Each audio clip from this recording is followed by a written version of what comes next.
was going to start at 9, but a lot of technical difficulties. So there still may be technical difficulties. There's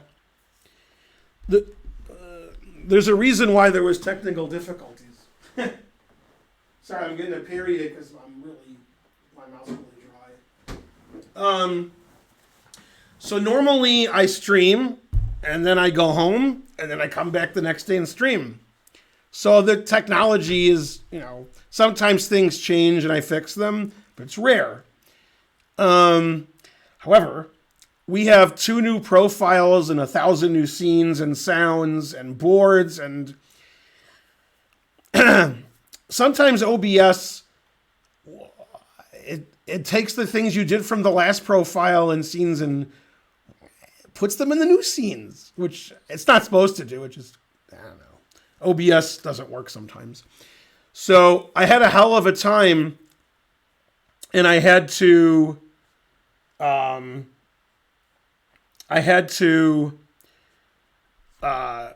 with a chess.com guy who knows everything, who I work with. And I had 2 issues. One I figured out while I was talking to him. The other, I'm like, where are the sources? And he's like, huh? He's looking, he's like, what? So he figured out what happened. Like, when they did one other scene, things happened, and now he had trouble doing it too.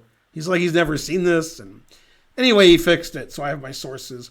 And then I was about to stream, and I randomly checked my sound, and it's always at about 93, the sound for you, not for me. And it was at 27.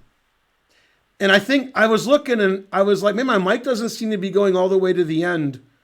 So I checked just to make sure. I always check. And then it always changes my camera.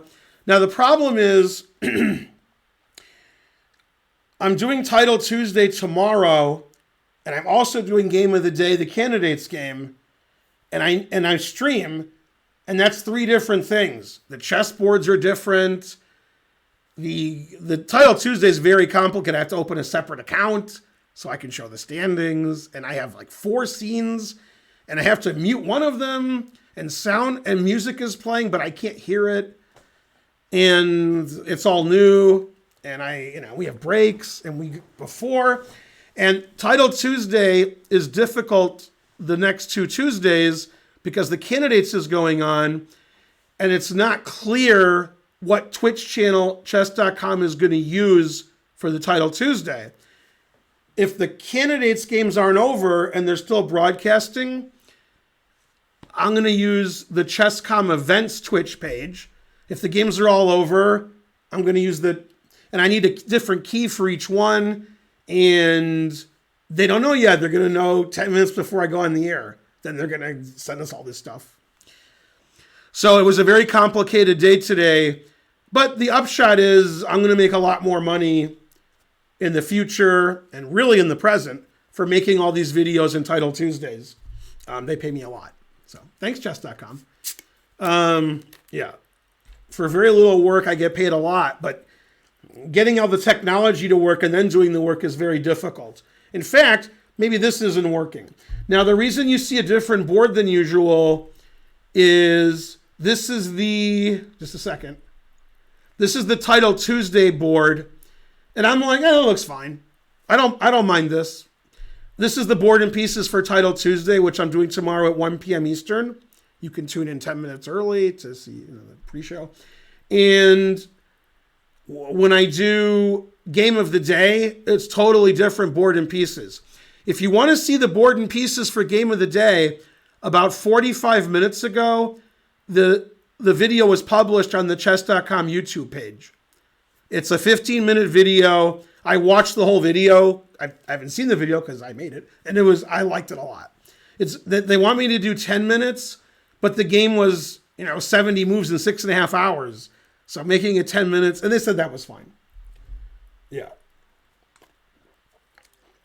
I was telling the chess.com guy, everybody thinks I got a new camera because I zoomed out, and he laughed. He said, but the more you see and zoom out, the better the quality is. And also, One of the numbers that was 2,400-ish is now 6,000. And there's two things. One was 1080 and one was 720. I don't know. One is one and one's the other. And we just made both of them 1080. So we did that for the Title Tuesday, but I think those settings we also did for here, I think. So the quality should be better, but since it's chess, you probably won't notice because it's chess. If it was some video game, then you would notice more. Anyway, it was very complicated. If Karen wasn't here, I'd just be crying somewhere. But it's all very complicated. Okay, now people were very confused in Discord because that's what you guys do. You guys go to Discord and you're confused. So that's good. I said many times on my stream, at least 10 over the last 4 days, I told you exactly what I was doing. And then people were like, why is Ben not streaming? What happened? And there was one guy on Discord out of like 50 posts that said exactly what I was doing. And I liked his post. I said, good. Everybody else is like, I thought Ben was doing this because you don't listen. All right. So I'm going to say it again and again and again. Yeah. Okay. So every day where there's a round, which is today and tomorrow and not Wednesday, there's like 2 or 3 rest days. Okay. Every day there's a round. When the round is over, I'm going to make a video for chess.com's YouTube page. And that video will be 11 to 16 minutes long on the best game of the day. There's only 4 games, so usually it's pretty obvious what the best game of the day is. Okay, and it was obvious today. Okay, then at night, which is now, I'm going to stream a recap of all the games for my Twitch channel, which obviously will eventually go to my YouTube. Now, on Tuesdays, I'm also doing Title Tuesday analysis, which usually James Canty does, and they get some other people to do it. And probably the games won't be over by then, so I'll probably be on the Twitch chess doc. Actually, it's not Twitch. I think it's YouTube. I'm not sure what's happening. It might be on YouTube. But anyway, I'll be doing that this Tuesday, tomorrow, and next Tuesday, and that's it. I'll do some in the future, but that's it for now. So that video will probably come out later because I'll be making the video after that. So I'll be doing a lot. I'll be doing Title Tuesday, Game of the Day for chess.com's YouTube page, and my own stream. So I'll be doing all kinds of stuff for the next 10 days, and then I won't. Okay, and getting this set up correctly for my stream usually is nothing. I do nothing. I'll start stream. And today I had to have a 10-minute Zoom call so he could fix OBS for me. And then there were still some issues with chess.com. And I have another chess.com opened in incognito with another account, so we can show the standings on the stream tomorrow. So if you watch Title Tuesday tomorrow, which starts 1 p.m. Eastern, 10 a.m. Pacific, I'll be doing the commentary. And I'll also be on Chess TV tomorrow night, and I'll be doing a recap of the games. And I'm also making a YouTube video tomorrow on the game of the day. That'll probably be up about 8 p.m. Eastern, because I'm probably going to make the video like 3:30 or 4, because I have to do Title Tuesday first. Wednesday, I'm doing nothing except that's the sub battle with Hikaru. So at 4 p.m. Wednesday, you can go to Discord and try to sign up for the sub battle. Good luck. It starts an hour before you can sign up. That way we know the people will show up. So if things look weird the next 10 days, that's because they are. It's too hard. Everything's too hard for me. Okay, so instead of reading Newsweek, I'm reading nothing. 1 cent to do. All right, let's go back and see who donated and stuff. The more you donate, the more money I have. Let's see. All right, nobody gave anything. Although I know they did because I heard them. So let me look at the dashboard. Okay, 1 cent to do. Thanks. Rob's what? What does that say? RobSig07 resubscribed. Canadian. Remember Pants, 100 cent to do's. Oh, that was yesterday. Sorry. Okay, so basically nothing happened. It's like the Blair Witch Project. All right. Anyway, you know, it looks nicer when it's not just me, when you see like more of the room. You guys are seeing, I don't know, 60% of the room. Obviously, you're not seeing behind the camera, and you're not seeing nonsense. I could actually make it where you see 90% of the room, but it'll look junky, I guess. Okay, 99 centimeters for Farty Party, which doesn't help the train and won't give him any emotes. Ridiculous. Thanks for the 99 centimeters. Rubricus, 100 centimeters. That'll help. Paletto HD, subscribe with Prime. So now we have a train. Okay, now,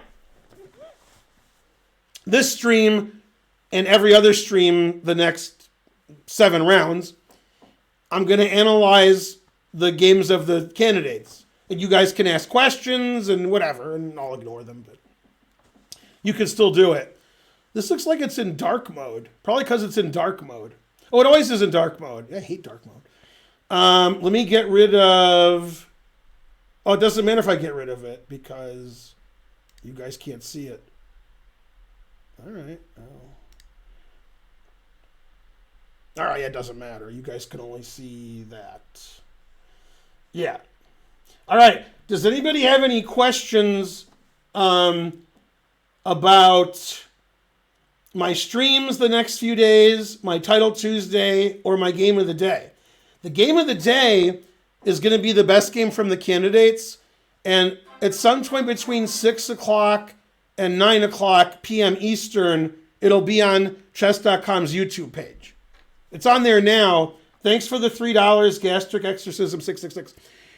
If you're on my Discord, I posted an announcement 40 minutes ago, and there's a link to the thing. If you go to my Twitter, there's a link to it. If you go to YouTube and go to the chess.com YouTube page, it's the latest video. It's about 15 minutes, and I enjoyed watching it. Farty Party, $2.99. He beat the system. Yeah.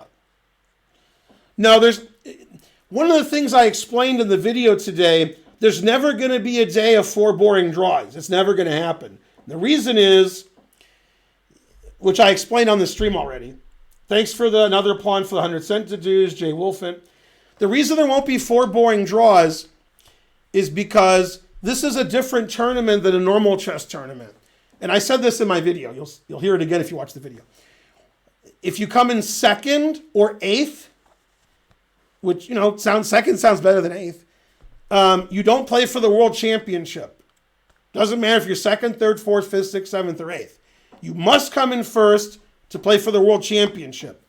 You want to play for the World Championship. Okay? You might think that way you become the world champion, which is possible. The other issue is if you play in the World Championship, you make a lot of money. And if you win, you make a lot more money because you're going to play again. So the person who wins this candidates could make $1 million to $5 million more over the next 5 years than the person who comes in 2nd.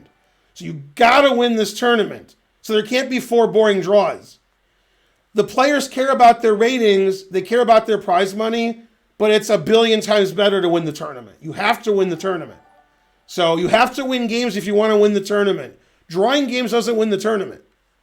So 4 boring draws is idiotic. It can't happen, right? The players aren't that dumb. Maybe a couple of them are, but not all of them. They're not all that dumb, like, I don't want to win the tournament because 2nd's better than 6th. No, it's not. Ridiculous. So the person who comes in 1st, that will change their whole life. Their whole life is different. They're much richer. They're much more famous. And history will judge them because they played in a world championship and the other people didn't. Right? You can't name a lot of players from 1870 to 1970 who were strong grandmasters because they didn't play for the world championship. The ones who did, you can name them. You got to play for the world championship. Better yet, you want to win the world championship. So there can't be draws. Draws is absurd. Terrible. Okay, Gray Marmalade gave 10 subs. Good, good. You missed nothing, Karen. It took me a Zoom call with Pennywark and 1,000 hours of doing stuff to get the stream to work. I had all kinds of issues. I've never had so many issues. O'Toole time, 111 centidues. So, Karen, I think when the people who helped us today, when they were changing everything to 1080, and they were changing some number that was in the 2,000s to 6,000, I think that applies to this stream also. So the quality should be a little better, and so forth. Yeah. No, there's a 0% chance there'll be 4 quick draws. It'll never happen. 97%. Hooray, 111 centidues. The more you donate, the more money I have. Hooray. Why do you give 1 centidu? Boo. I mean, good job. Old 9 subscribed. 999. 300 centidues. I'm not sure if Matthew's kidding. I can't tell if you guys are kidding, because some of you are kidding and some of you are really dumb. So I don't know. So if you're kidding, good job. If you're not kidding, then you're not listening. This is not a new camera, which I've said 8 times in the last 2 days. I just zoomed the camera out. It's the same camera. The camera's a really good camera, and before we had it just on me, and now we have things that are better looking than me, and they've changed the settings of the camera, so it looks better. But it's not a different camera. No camera's better than this one. None of them. Roar, I'm mad. Yeah. Okay. Exactly. 100 centidues. That's a Karen question. How many subs for a shirtless stream? The same deviled egg. That's Roswell that ends well. 1 deviled egg. The same deviled egg. Great scene. That was my favorite episode for a long time. It's definitely top 5. But the problem is, since it was my favorite episode, I watched it like 30 times. So now it's not my favorite episode. I've seen it too much. But yeah, Roswell that ends well. And then coincidentally, I moved to the other Roswell. What were the chances of that? 50-50. Either I did or I didn't. My guess is he prepared 28 moves of that game. I'm sure a lot of his variations went past move 28 in that line, in the lines, but this particular game, I think it was a 28 move prep. That's my opinion. Yeah. You stop being dead? Good, good. Yeah. Come on, hype train, we're dying. No. Fry is his own grandpa. He did do the nasty and the pasty. That's not my grandma. Of course it is. Look. Come back to bed, dearie. Ah. How about these cookies, sugar? That was a great line. K2 Hegemon subscribe. Great. Go Wang Hao. MVL was not lost. And that's not... The game was just super complicated. Yeah, MVL played great considering he walked into prep. He was lost, but saying he was lost, like, yeah.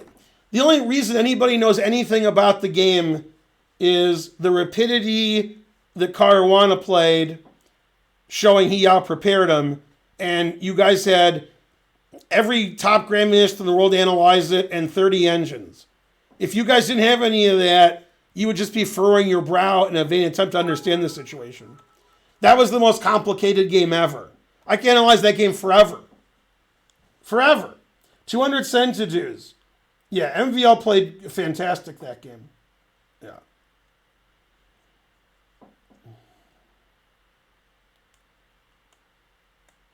Yeah, that game was really complicated. God damn. Yeah, Danny Wrench analyzing chess. That's Dankle16 gifted a sub. Yeah, not a new camera, you're banned. Fabi played like he had a year of prep. Right. A GM and a super GM, that's an opinion. There's three answers. Some people think 2,650 feet and above is super GM. Some think 2,700, some think 2,750. In my opinion, it's 2,700 FIDE. If you're 2,701 FIDE, you're super GM. If you're 26 something, you're a GM. That's the way I look at it. It's not a hard and fast thing. That's what she said. It's just, super GMs are much better than regular GMs, right? Regular GMs like 25, 40 FIDE, and a super GM could be 300 points higher. That's a big difference. Yeah. Fen Beingold. Hooray. Slow chess is dead, except for today when it was great. Slow chess is the best. Go slow chess. And also you're banned. 300 centidues from Aussie Kitty. When you show up like 20 minutes late for the stream and you ask questions that were already discussed twice, like don't do that. Ask questions that haven't been asked yet. I can't like go into a 10-minute, explaining things when I've already explained them twice. Oh, Ultra GMs are good. 2,000 bits-ish, 16 subs, Papa John's. I cannot start the analysis. There will be no analysis. It's just going to be me yelling at you and asking for donations.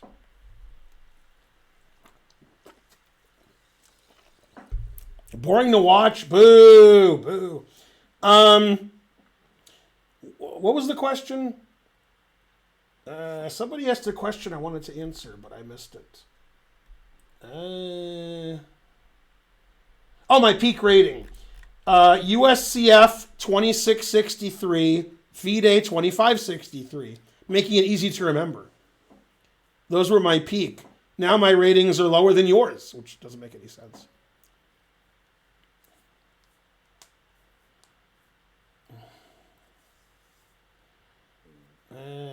Let's see. The oldest person to become GM? Me. 100 centidues from Malzeth.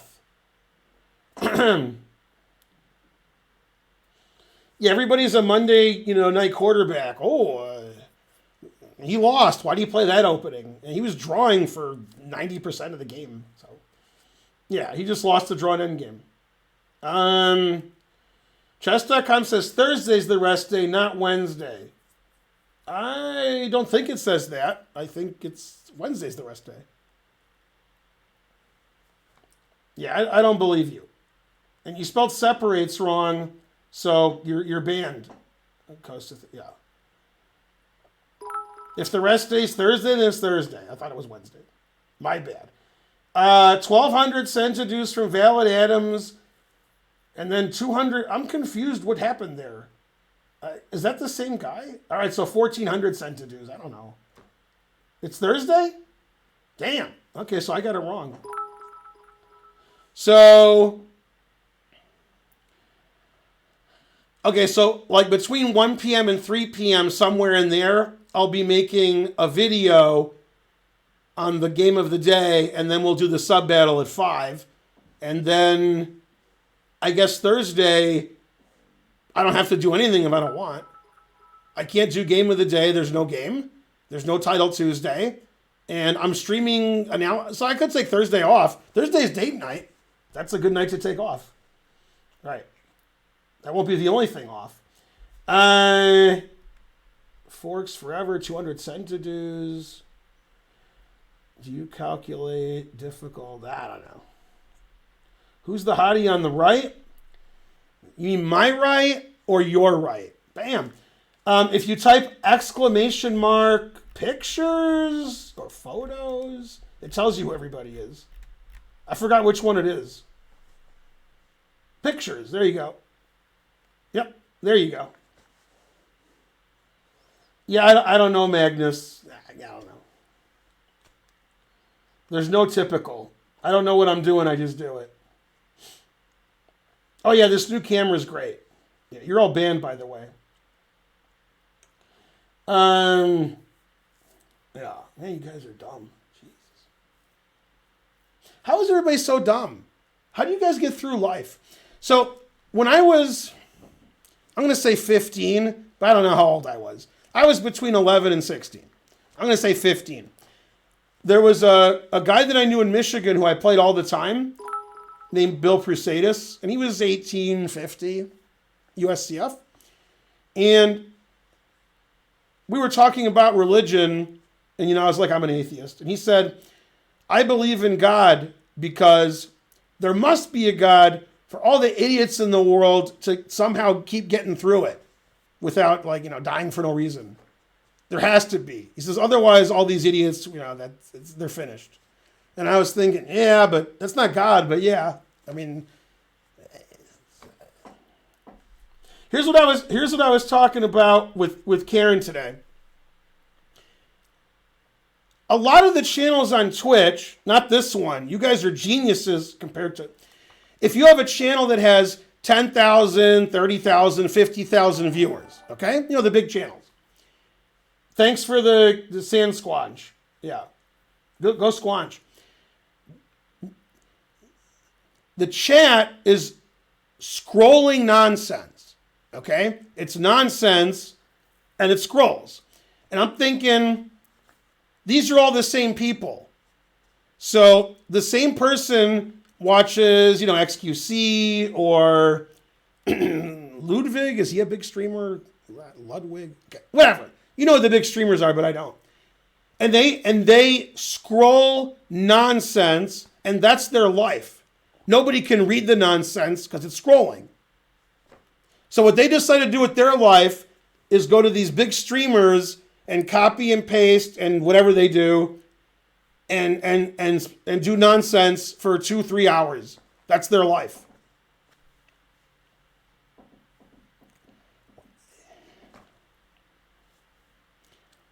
I mean, there's so many people who do that. What? And so that's why there must be a God, because how could these people get through the day when they think that's something to do? Yeah.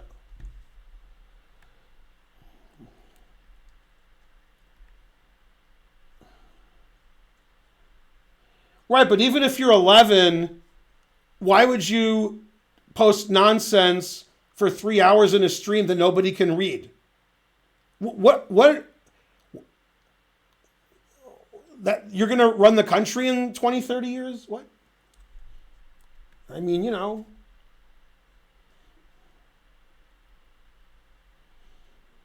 You're squanching here. I'm sorry. I'll get out. Etc.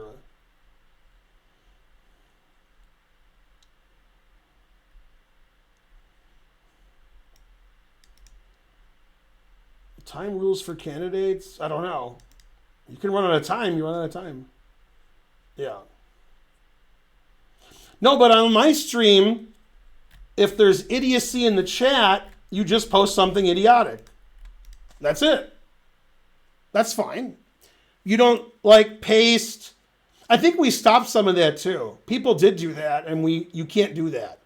We have some controls in the chat where you can't be totally stupid, just a little stupid. You can't just scroll the chat and just say nonsense. I guess you could figure out a way around it. But yeah. Why would you chat in a stream that scrolls where nobody can see what you did? What's the point of that? Yeah. All right.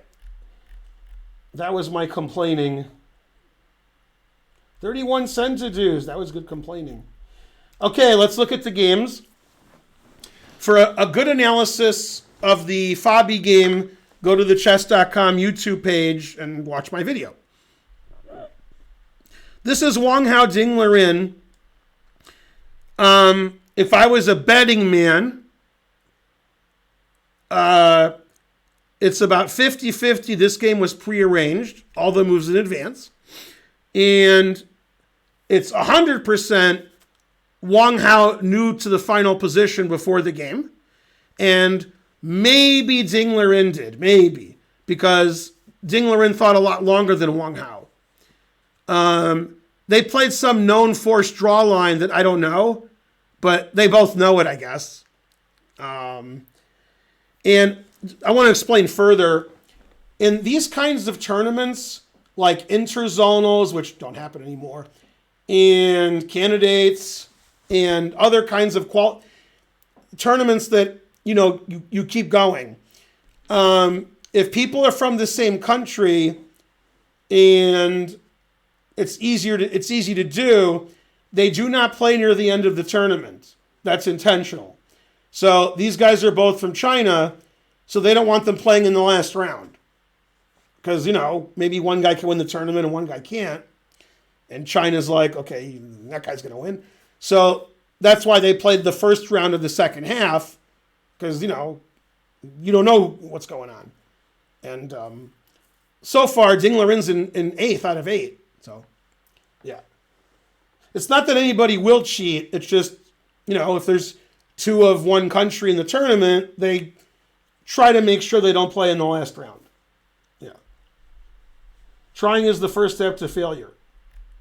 Countries don't necessarily cheat, but, they try to do it. Yeah.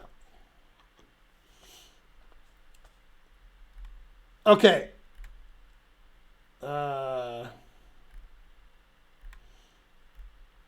Yeah, and again, in this tournament, nobody's going to cheat. So it doesn't matter much. But in the past, the nasty and the pasty, verily.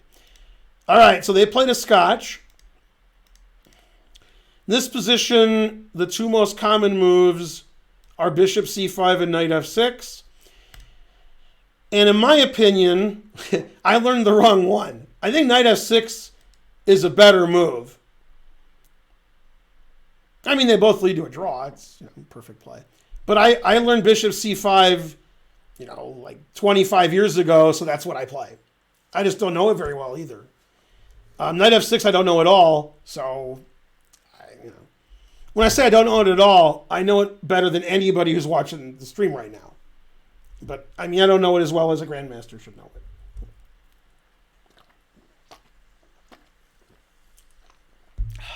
Delicious. Okay, and they played the main line. Take. Lower-rated players love playing knight c3, bishop b4, knight c6. And then bishop d3. They love doing that. If you're playing somebody under 1800, they're going to play knight c3. 300 centidues from Jason. Yeah. Okay, so this is what the good players do. Now,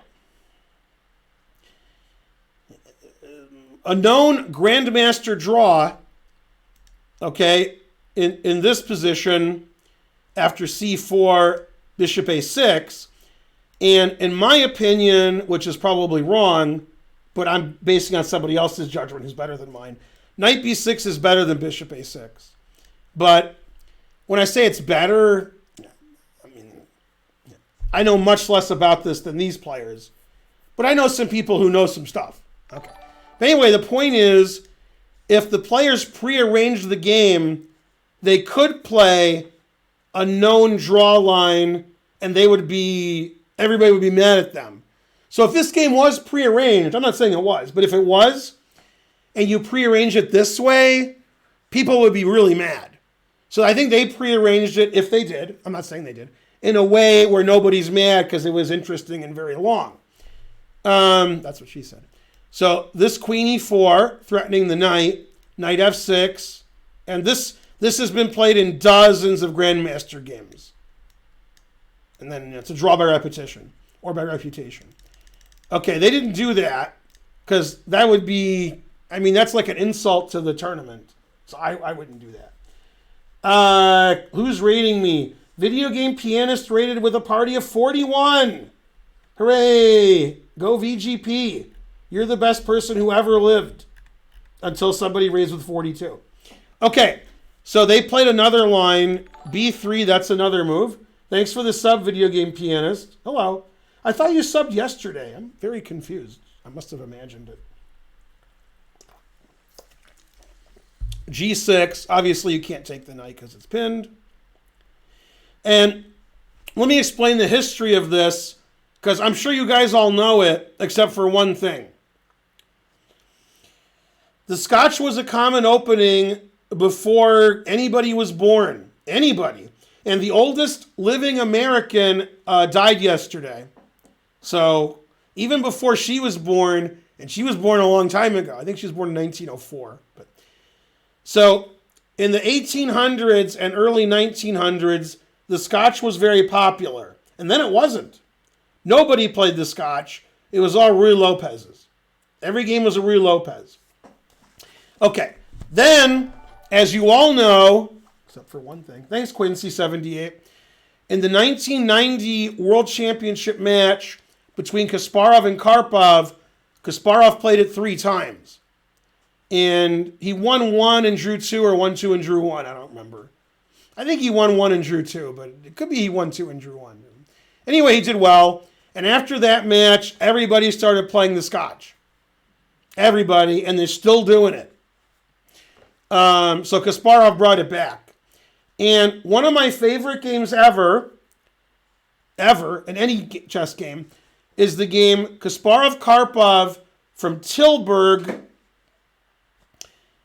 I guess either 89, 90, or 91. I don't remember what year it was. It was one of those years. We'll say 91, but I don't remember. Anyway, I was there at the tournament, and I tricked them into sitting next to me. That's a long story, which I've told before.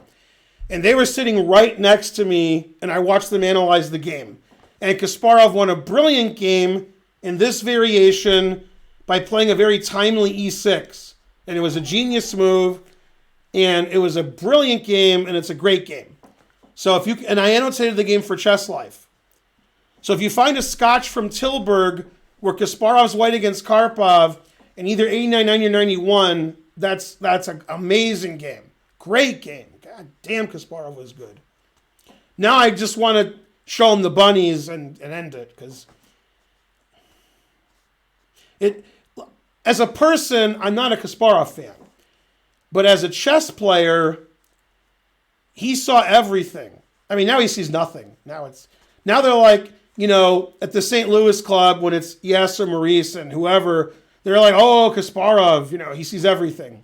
He saw everything 30 years ago. He doesn't see nothing now. Now it's an embarrassment of, I've never been so mad. Kasparov's probably 300 points worse than he was at his peak. Terrible. Yeah, it's an embarrassment of everything. But he's old. He just had a birthday. But if you play over some of Kasparov's games from 1983 to 1995, I mean, he played amazing in complicated positions. Amazing. He saw everything. Yeah, now he's worse than me, except he's much better than me, but still. Yeah.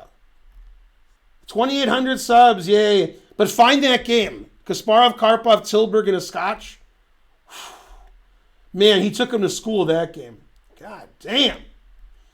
And so forth. Great game. Yeah. And then, let me explain my life to you. My dad played Bobby Fischer in 1963. And they analyzed the game for about an hour after it ended. And my dad said the analysis was, Fischer would give the longest variation in the history of chess. And my dad would say, I didn't see that. And that happened like 40 times. Fischer's like, I thought this would happen. And he would go all the way to the end of the game. And my dad's like, what? And that was every move, and that was their analysis. Yeah. And then Kasparov is the same. And Kramnik is the same. Kramnik, when he was good, he saw every variation that was legal all the way to the end of the game. I've seen it. I sat there watching him. I couldn't believe what I was watching. And Anand was like that when he was good. Anand saw every legal move in every position all the way to the end. I don't know how that's possible, but he did. And that's it. That's it. That's it. Just those four. You're like, well, what about Carlsen and what about Topolov? No, just those four. Yeah. Karpov, no. Those four. They saw every legal move all the way to the end. I mean, I don't understand how that's possible, but I saw them analyze. And the way my dad described Fischer, that's what I saw in Kasparov, Kramnik, and Anand.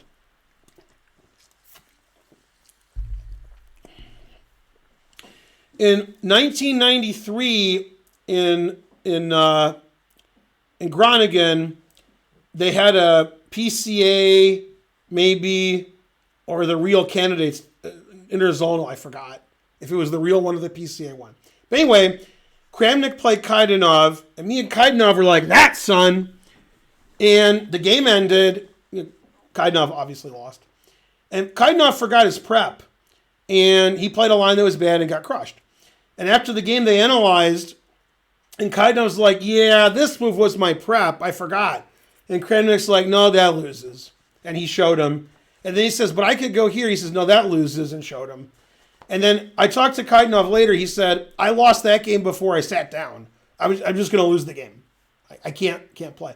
And Joel Benjamin said once, playing Kramnik a slow game is unfair.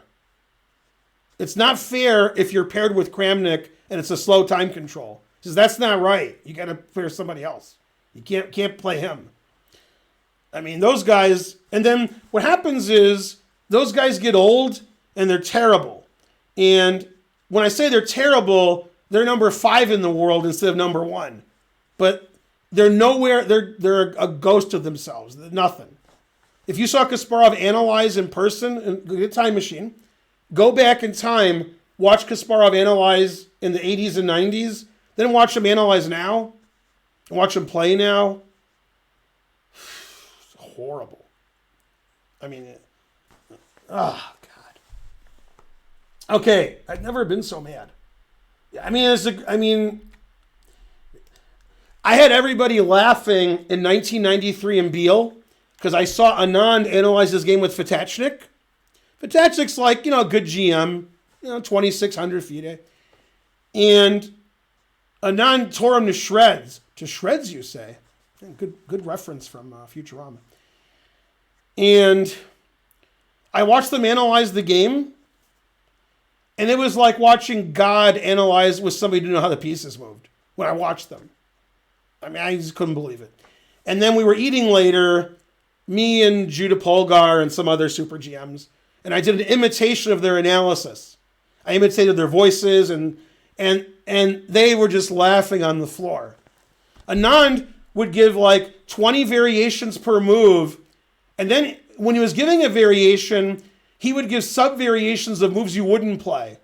It's like, in this position, I go here, you go here. Now, I don't go here because this, and I don't go, and then I'm like, what? You're showing variations that you wouldn't play? And then Fatachnik just said, what if I go here? Yeah. And I gave Anand the nickname God in 1986 when he was 2,400 FIDE. So I knew, because he was, yeah. So remember that. Fischer, Kasparov, Anand, and Kramnik. They see everything. Everybody else, okay. Terrible. Everything.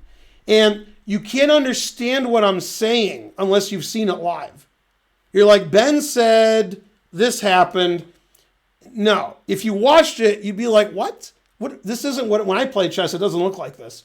Mikhail Gurevich, who was the 3rd best player in the world in 1990, he was working with Kasparov for the World Championship match with Karpov, I guess. And he said, yeah, I can't become world champion because I saw what Kasparov can do and I give up. I quit chess. And he was 3rd in the world, but he had no hope compared to Kasparov. All right, thanks for watching. Bye, everybody. Oh, I'm supposed to look at the games. Yeah.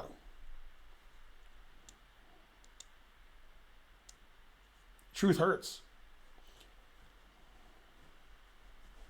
The car was close at his prime, but he's not like the other 4. Yeah. Karpov understands chess better than Kasparov. Positions. He's like Smyslov. He feels how to play instead of analyzing it. He knows what move is right. That's Karpov's unbelievable. Mr. Screen Look subscribed. Hooray! Karpov looks at a position. He's like, this is the best move. That's the best move. And then you're like, all right. What? And he's right. Yeah, Karpov's good. Karpov's good now. Okay. So G6. Bishop A3 attacking the queen. Knight B4. This is all just, they prepared. It's all prepared. Always retreat. That was a funny sequence. The knight's still never attacked. I don't get it. Now the knight's attacked. Finally. And white wants to go here. So the reason a lot of people that I respect don't like this move is they don't like the bishop there because it's stupid. Like if it was on C8 and black ever played D6, the bishop's better. So it loses a tempo and it puts the bishop on a bad square. So you can't play A5, A4. You can't get your bishop out. Your bishop's not here. So it's like you're putting your bishop on a bad square instead of making a good move. So that's why. And when you play bishop A6, which Karpov did in 1990, the main idea was you're going to castle queenside, which he did. And if the bishop's on C8, obviously you can't castle queenside. And, Frank Boyd was like, wait a minute, I can castle. And we're like, no, you can't do that.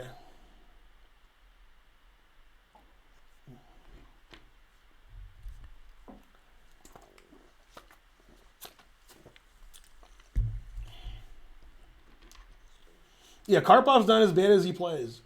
Yeah. Anand just totally changed his style when he got older. Instead of seeing 1,000 moves ahead in every variation, he basically just memorized chess. So a lot of times when the game was on move 20, 25, 30, it was in his prep.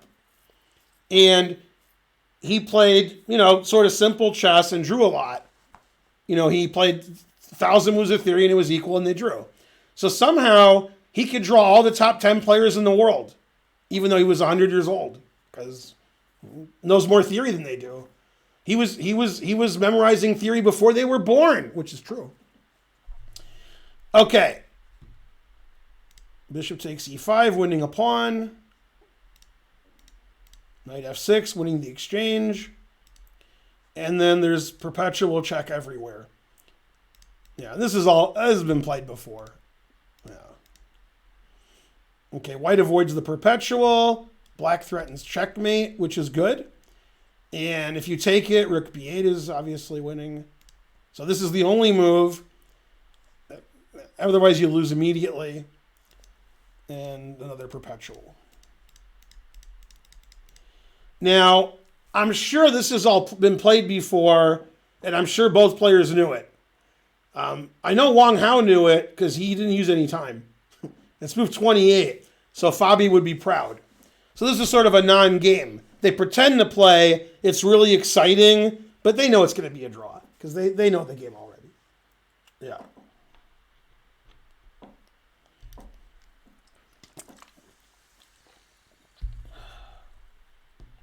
Yeah, Anand really knows how chess base works. He was helping them out when they started.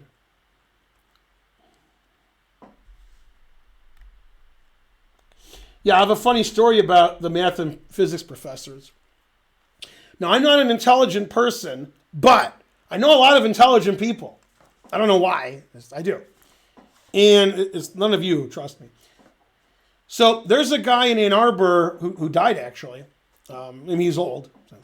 Named Arthur Greenspoon, one of the smartest people on earth. Now, there's something you never heard of. Let's see, there's 1,350 of you. Probably like 4 of you have heard of it, called Math Reviews. Coincidentally, it's in Ann Arbor, and so the people who work at Math Reviews and the professors at University of Michigan are like, that, son. And if a paper is going to get published, in the United States at least, maybe all over the world, I don't know, They review it at Math Reviews. And if they say, yep, then it gets published. Anyway, one of their guys was Arthur Greenspoon. Arthur Greenspoon always had all kinds of stuff with him. If he's walking on the street, he's got papers and books and folders. And in the back of his head, there was a thing there, like his head extended. So people called it a brain pack because he was so smart. Anyway, Arthur Greenspoon knew everything about math. Everything. Okay? And my friend who got a PhD at U of M and got his bachelor's at MIT, he said he was at a lecture. A guy was giving a talk about what he had figured out. And Greenspoon was there, my friend was there, and my friend's advisor was there. And his advisor is one of the smartest guys who ever lived. He's a Russian mathematician who teaches at U of M. Anyway, the guy's talking. The guy's been talking for a few minutes. And Greenspoon says, "Excuse me, I think you're wrong." And the guy says, "What?" He says, "Well, you're not wrong, but this was already figured out in this book on this page. And it's a better way of doing it than you did it." And the guy went, "Oh, on this page? What?" Yeah. I mean, the guy knew everything. So he was like, "Yeah, you can do it a better way. And, it's already been done. So you're dismissed." Yeah. He was just watching he was watching, but yeah. And he came to the chess club once because he knew some of the chess people. He's like, "Yeah, when I was younger, I was traveling around Europe and I played blitz chess for money with Grandmaster Hans Ray." And I was like, "What?" And the guy just knows everything. Ridiculous. And so forth. Yeah. That's how you spell Greenspoon? You're spelling it as two words like a green spoon?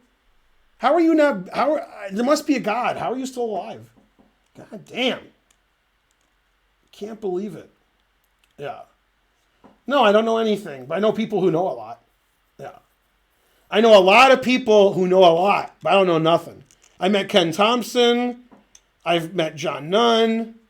I've met Aaron Pixton. I've met Noam Elkies. I mean, these are the smartest people in the world. I don't know nothing. I beat Aaron Pixton in chess, but I'm not beating him in math. God damn. And so forth. Who's a good mathematician is, no, I think Greenspoon is actually UN, not OON. Is Matt Larson. Matt Larson got a degree at Yale in math, and now he's getting his PhD at Stanford. So he's not a dumbass either.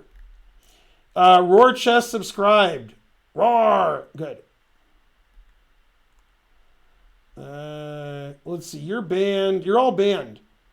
I saw No Melkies at a chess tournament before you guys were born. You've met Claude Shannon? I had a dream last night, which I'm just remembering now. I was walking down the street, going somewhere, and Noam Chomsky was walking into a restaurant. He's being helped because he's very elderly. And I was like, "Oh, that's Noam Chomsky." And I just kept walking. You met Claude Shannon? God damn. You met Claude Shannon? What? No, Melky's all right, but Claude Shannon, god damn, etc. You met Claude Shannon, wow. I can't believe you met Claude Shannon. I've never been so impressed. Never. I'm not easily impressed. Ooh, there's a blue car. I mean, god damn. Matt was my chess student for 8 years. Me and Matt are like that, son. I actually wrote a letter of recommendation to Yale to let him in. So, yeah, Matt Larson's a very good chess player. He's an IM. He's like probably the same strength as me, but differently. He's really good at theory, and I'm not. He's very aggressive, and I'm not. But, we're about the same strength, I guess. Yeah. Noam Chomsky. You met Colonel Sanders in an airport. Who's Claude Shannon? You're banned. Based on Wikipedia, which is, you have to base your life on Wikipedia, Claude Shannon is the smartest person who ever lived. I'm not saying he's the smartest person who ever lived, but the reason I put him over the top of everybody else is he was born in Michigan. Petoskey, Michigan. Go Michigan. So, a guy who's on our stream a lot, Raj B., and he comes to our chess club, he walked in one day, I don't know, a year ago, and he's like, he works at Georgia Tech, and he's, computer guy, math guy. And I said, Claude Shannon. He's like, Claude Shannon? And he looked him up, and he's reading, he says, Claude Shannon invented everything that I do now. If Claude Shannon didn't exist, I wouldn't be doing what I'm doing. Everything he does, invented by Claude Shannon. And he never heard of him. Terrible. Ridiculous. Yeah, I'm actually seeded into the next world championship. Yeah. You bought drugs from John Malkovich's daughter. Man, they probably were good drugs.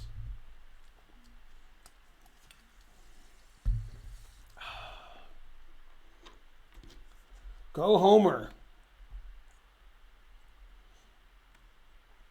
Yay, Jim Ignatowski. Now, Jim Ignatowski was smart before he took the pot brownies. He was going to Harvard, right? And then, then he got into drugs. But, he was in theory. Yeah. No, people know who Noam Chomsky is. Probably like 10% of the chat knows who he is. Yeah, Matthew Larson. Yeah. Yeah, Euler and Gauss are good. I told somebody Euler was the best, and they said Gauss again. And I was like, all right. I'm a big Gauss fan. I must. No, you can explain entropy, Darf. Easy to explain. Okay? Listen to this song, Entropy, by MC Hawking. Then you'll know what entropy is. Then you'll know everything. It doesn't count. It's not a closed system. Doomsday, get my gun.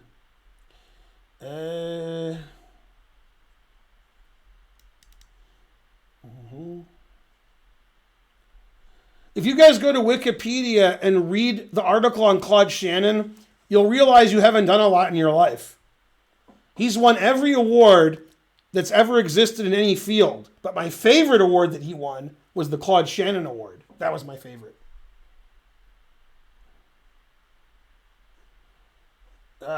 Probably Fabi's going to win. No. I've analyzed one game. I've been waxing idiotic. Lenderman does smile. I've seen Lenderman smile. Yeah.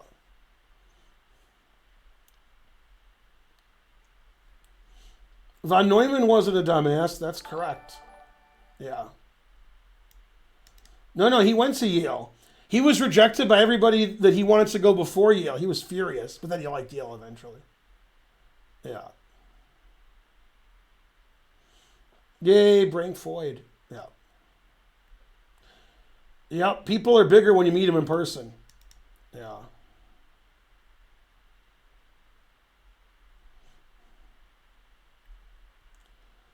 Grandmaster Gus gifted a sub. Yeah. Right. The Barney thing was just stolen.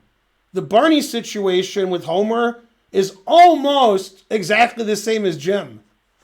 The idea was just stolen. With Jim, it was drugs. With Barney, it was alcohol. But they're both going to like Harvard and then,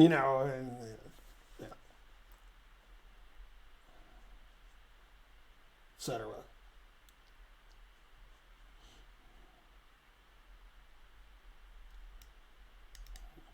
Things aren't harder than other things. You might find playing the viola is harder than playing chess. Somebody else might find the opposite. That's just, what are you going to do? 2 cents to dues.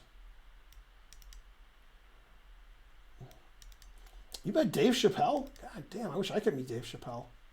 Damn.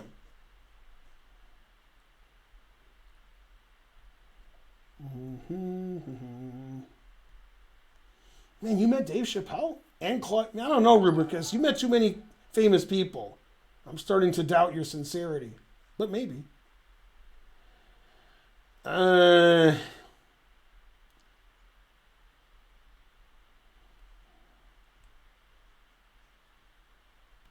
Claude Shannon invented the Nobel Prize. Grandmaster Gus gifted a sub. Hooray! You can't watch anything. I'm busy talking nonsense and reading the chat. Sorry. Wait, what's this? What is this emote? What's that? I haven't seen that emote, Karen. What? Is that a new emote?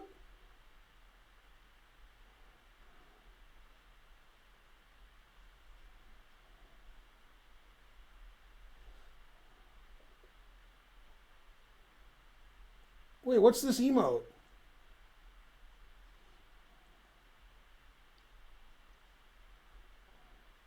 Cy Young never won the Cy Young. Yay, Iceland. Go Iceland. Yeah, Claude Shannon did a lot for chess. Estimated the possible number of chess games, the higher end. Yeah. The field of excellence. Yeah. Mr. Plow. You got Linda Ronstadt? We've been looking for a project to do for a while. Dun, dun, dun. Ample Line Bundle subscribe. Good, good. You were juggling him. God damn. I hope you're making all that up because it's funny.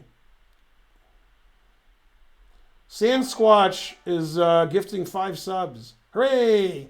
The more subs you give, the more money I have.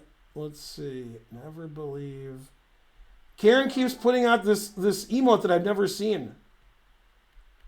I wonder how long it's been there. I've never seen it on my stream, so I don't know.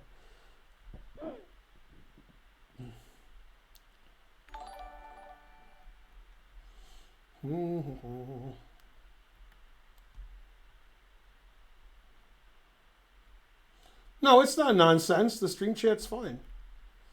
If you want to see nonsense, go to a big streamer. Then, you know. I mean, I'm big, but not like them. They must eat more.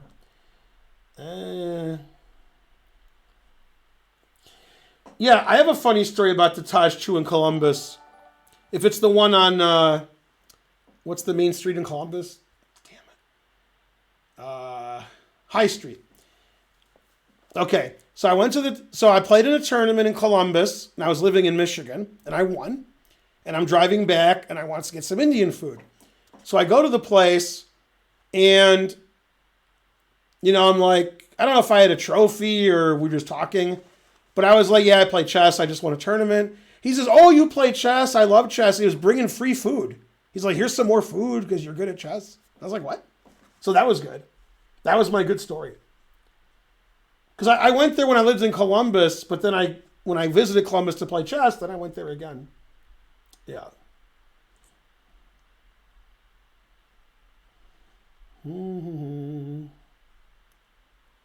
No, don't fail Viola School. He never won the Bill Russell MVP.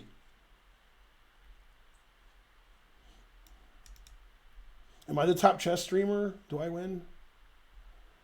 I've been watching on YouTube. Hooray!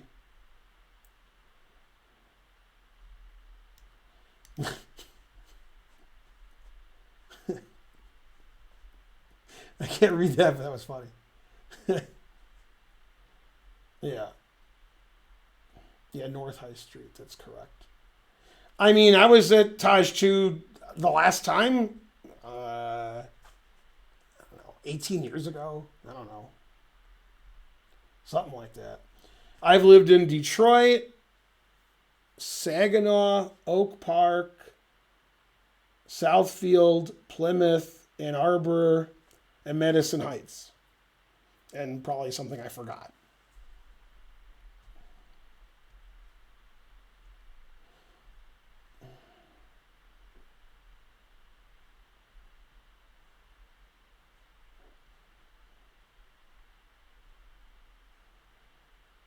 guy named Lee. Yeah. What? Go Michigan. Dun, dun. I hitchhiked from Saginaw. I came to look for America. Laughing on the bus. Playing games with the faces.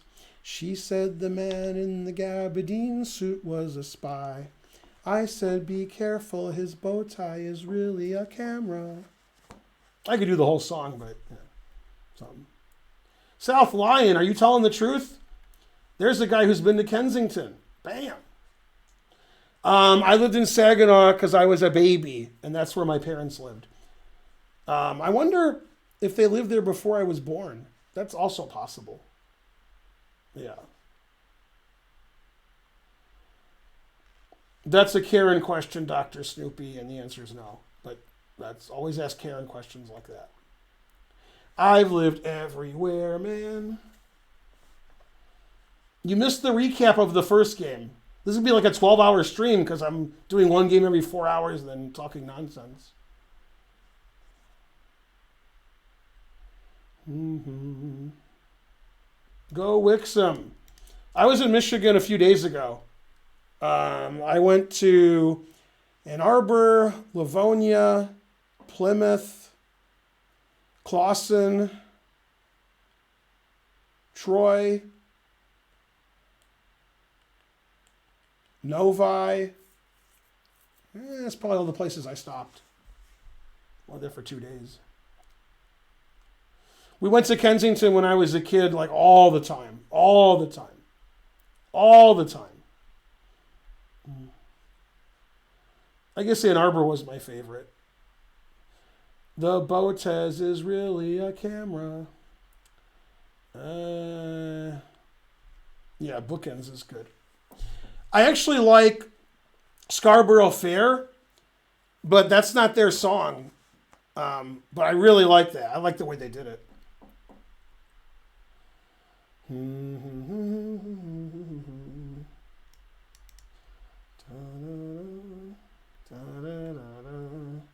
Ever lived farther west than St. Louis? Yes, I lived in suburban Los Angeles when I was a baby.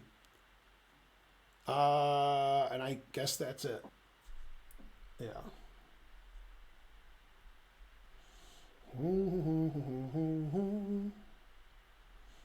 Oakland Mall. Boo, boo. Yeah, I've been to Grand Rapids a few times.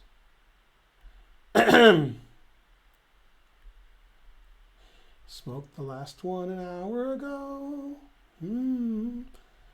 I looked at the scenery. She read her magazine. Farther east than Belgium. No. All right. Best mathematician I ever coached? Matt Larson.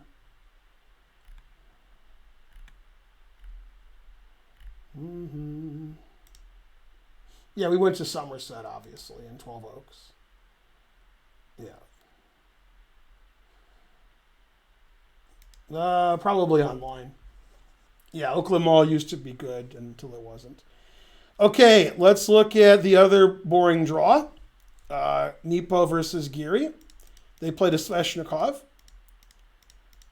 All right. And in the match last time, Caruana was playing this a lot. Nepomniachtchi played the more common move. All right. And this is one of the main lines. There's a lot of main lines. This is one of them.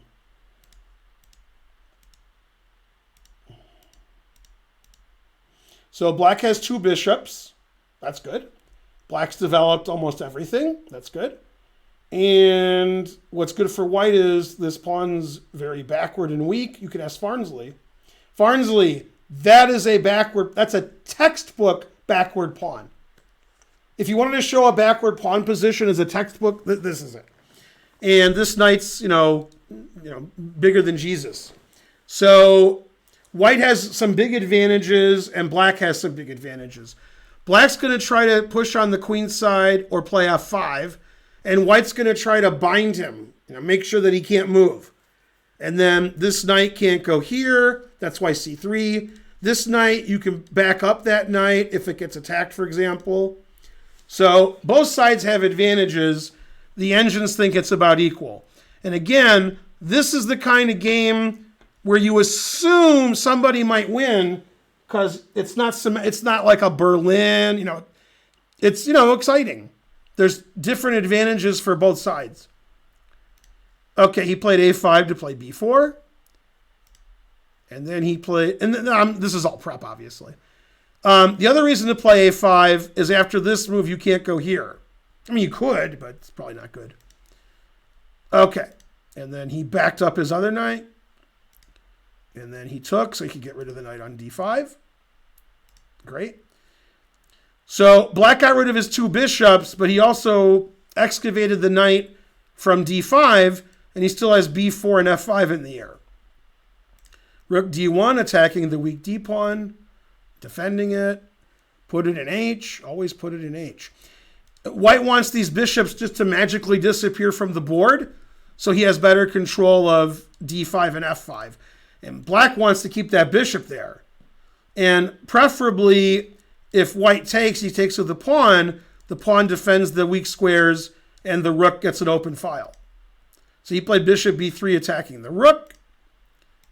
Queen c7, so his other rook can get out. Castles, other rook got out. Yeah. And Magnus was very confused, as were a lot of other people, that either player would want to draw, but especially Nepomniachtchi, because he's in first place. So he needs to, and Nepo plays a lot of wild and crazy chess. And here they did a grandmaster repetition, which everybody thought was nuts. Magnus liked white's position, so he thought white can sort of safely play for a win, because this pawn is permanently weak, and black doesn't have a lot of counterplay. The engine says white's a little bit better, but in this tournament, you shouldn't be taking draws. You got to win. This position, he could win. He could lose, he could draw. It's not determined yet. So you can argue Anish is black, and maybe he's slightly worse, so a draw is okay. Win with white, draw with black. Okay, maybe. But Nepomniachtchi is white, and he needs to win games to win the tournament. So this was like an embarrassment here, what happened. Bishop d1, bishop e6, always repeat. Okay. And, I mean, black doesn't want to trade the white squared bishops, because then white's going to dominate. And, white could just not play bishop d1, bishop g4, and just play another way and try to win, but he didn't do it. So most people who were upset about the repetition were mainly upset at Jan, not at Anish, because he's a tiny bit worse and he has the black pieces. So,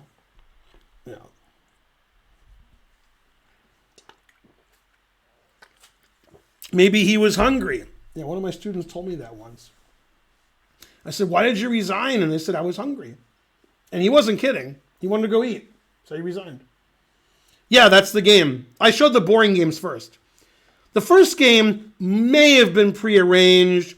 It may have been white that one player knew all the way to the end and the other player was close. So there wasn't a lot going on in the other game that I showed because it was sort of drawn out of theory and so forth. Yeah. You try to win by not repeating. You could move your queen off of d3, so your rook has the file. You could play king g2, because I don't like my king on the back rank. Also, after bishop d1, bishop e6, you could play a move that's not bishop g4 and hope that you could triple on the d file. Yeah, when the engine's playing white, it plays sort of silly. It's not giving white, a lot of, big chances. Another way to play is to play bishop f3, so you can play knight here or knight here and try to get your bishop open. And the thing is, it's not clear what black should do. Should black play b4 ever, or should he just wait and hope he doesn't lose? I don't really see a good plan for black other than b4, and b4 might be a bad move. I don't know. Because I could take it and play c4 and your bishop's trapped and I have, So it's very hard for either side to do anything, but it's not like a drawn position. You just play, and maybe in 40, 50 moves you win. And again, I want to stress, for this event, you don't want to do this. You have to win the tournament. That's the only thing you want to do, is win the tournament. That's it. No draws. Win the tournament. That's what you have to do. If you win the tournament, you might be the world champion and you might make millions. If you don't win the tournament, you got nothing. You're the gawking rabble. Terrible. I've never been so mad. Did the second train happen yet? I've never been so furious. Let's get that second train going. All right. So we did that, and we'll do this game. Okay, so this is unfortunate, and it happens every tournament. The commentators on every stream, all of them, were not being objective about this game. And even Magnus. They were like, Grischuk's better than Alekseenko, so if the position's equal, that means Grischuk's trying to win and Alekseenko's trying to draw. And at one point, Magnus said, this position's drawn, so Grischuk's playing bad moves on purpose, hoping that Alekseenko starts playing for a win, and then Grischuk can win. Everybody's just like, Grischuk's better than Alekseenko, so the only result that can happen is Grischuk wins or draws. Okay, it's just absurd, right? This guy is 2,700. He's not a slouch. Anybody can beat anybody at chess, but when somebody's white and they're really high rated and the position's about equal, you can't be making fun of them. Like, oh yeah. And they do this with Magnus all the time.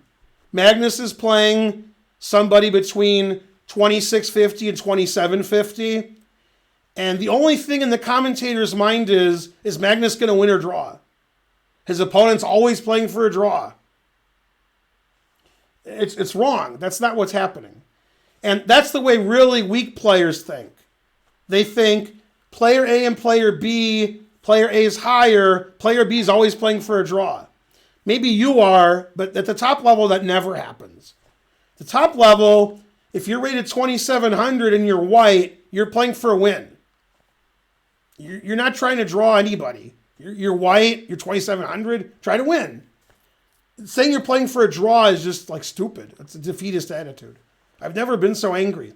So the whole game, everybody's like, on the live commentary, I wonder if Grischuk's going to win. Maybe Alekseenko will hold the draw. So just like when the announcers curse people in sports, now you know what happened. Never been so mad.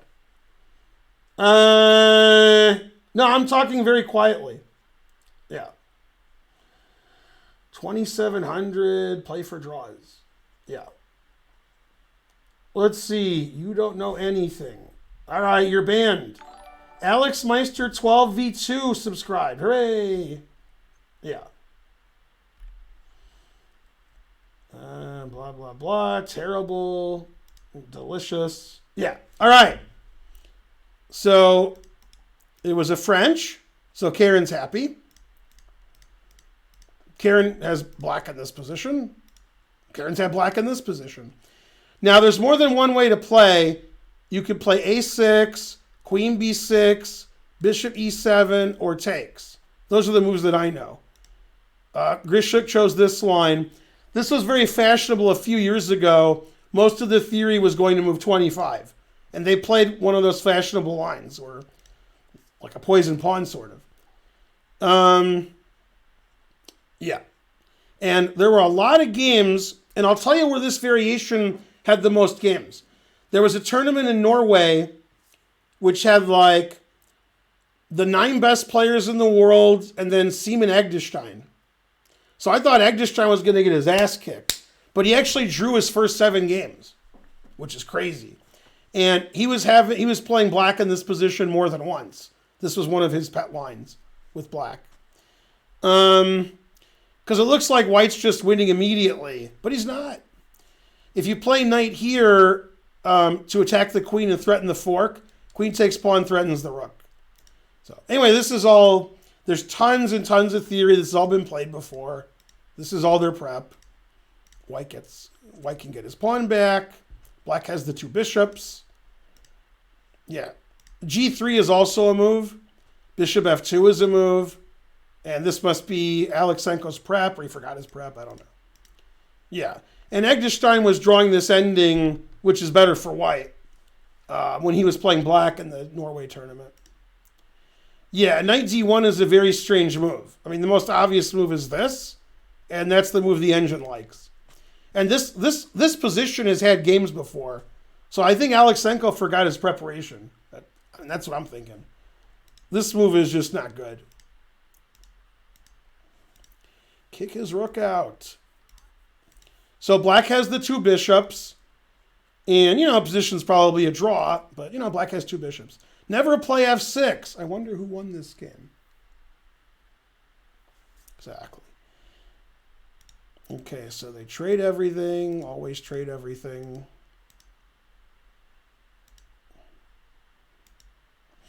And so at this point of the game, I woke up, from sleeping last night. And I was watching the chess.com stream with Hassan, Wrench, and Ali Reza. And Ali Reza suggested d2. And his reasoning was, if rook takes, bishop g5 check, wins the rook. And if king takes, bishop g2, because the rook is blocked. And then that was easily refuted after d2 takes, just rook g1. And then they were like, oh, that's the end of that. Then they were trying to make d2, king takes g6 work. But then knight e3 defends the pawn. But the engine says after bishop g5, black is still okay. Okay, so he didn't... Then, after they analyzed that, Ali Reza's like, yeah, all right, I guess bishop b5. And then he played bishop b5, defending his pawn. Okay. And the engine likes black, because black has two bishops. It says it's a draw, but it'd rather have black. Okay, and... Yeah, I mean, the king is probably bad on e4 instead of good, even though you're moving it up in the ending. The engine doesn't like a5 because it doesn't do anything. Too slow. This makes sure the pawn's not attacked, so our rook can go do stuff. And the rook did stuff. Yeah, now it got super complicated, and they were in time trouble, which is funny. And they played pretty well. So, pretty good. This looks very dangerous for white because, king's in the middle of this crossfire. King d4 is a funny move because you're walking into this pin and you're walking into this. So that's a crazy move to play. Now, the resulting position I like for white and everybody else liked it for black. The engine likes it for black, but I still like it for white from a practical point of view. Now, if you play rook takes d6, which is a fine move, then king takes the bishop, and probably it's a draw, but black's better. So he played bishop b3 with the dual threats of taking the rook and taking the bishop. And that's why the engine doesn't like king d4. Now, white is forced to play rook takes g7 check, which stops rook takes because there's no more pin, and then take the d-pawn. And every grandmaster in the world and every computer likes black here, but I like white. White's king is better, white has a passed pawn, and most importantly, white sacrificed the exchange. And I'm sure when he played king d4, he saw this, Alekseenko, and he thought this is fine. Now, I guess if two super engines are playing, black has an advantage. But if two humans are playing, I like white. Also, this position reminds me of the one slow-rated game I played against Nakamura at the U.S. Open in Cherry Hill, New Jersey in 2007? Yeah. Where I had rook, bishop, and passed pawn against two rooks. And it was just a draw because nobody could do anything. This has a couple of extra things. Okay. And Yeah, the engine really hates that move. It doesn't like this move. But I mean, if you're a human, this knight's, knight's pretty good. Bishop can only take that. So that looks reasonable to me. And now it says it's just a draw. Can't take the rook because it's pinned. You can't play rook takes a4 because then it's pinned again. And then this is funny. Magnus was saying that Grischuk's playing bad on purpose so that Alekseenko plays for a win. And I'm like, I'll take white here. I understand black's better, but I want to play white. I think it's easier to win with white. I don't know how to win with black. I know how to win with white. Move my king up and queen my pawn. And take this pawn. I know how to play white. I don't know how to play black. I don't know. I don't want this pawn to queen. I don't want to lose that pawn. So there's a draw, but I'd rather have white. I mean, my king's just much better than yours. My bishop's great. Yeah, everything's good. Still a draw. Still just a drawn position. But yeah, I mean, I want to have white. Sorry. The engine says every move is all zeros. All right. Including g5. Everything's a draw. There's not much material left on the board and nobody should really queen. So it should be a draw. Obviously Grischuk's playing for a win and probably Alekseenko's playing for a win because both sides can win. Rook takes h2 is a very bad move. And that's the move he's playing for. That's his goal. Take that h-pawn and get a passed pawn. The engine says rook d8 check is a draw. I mean, it would be hard for me to play rook d8 check because the king here. And I'm like, why did I do that? So I understand why he didn't play rook d8 check. Okay, and after this, the engine actually doesn't like that move either. Wants to play e7 and says white has a nice advantage. Yeah, and that move's really passive. God, I don't like that move. Yeah, now white's obviously better. King's better than this king. Pawn's better than this pawn. And the rooks are just totally passive trying to stop that. So it's still a draw, but definitely I think a lot of people would take white.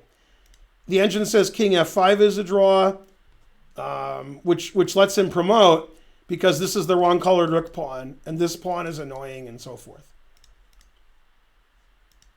But yeah, obviously this is good for white. And engines would draw it with black, but humans won't. Yeah, I mean, it's just really hard to play black. Yeah, great play by Alekseenko. Wins the pawn, pushes it, pins the G pawn. Yeah, just great. And that's a really bad blunder, rook h7. Then he goes back. Always repeat. Yeah.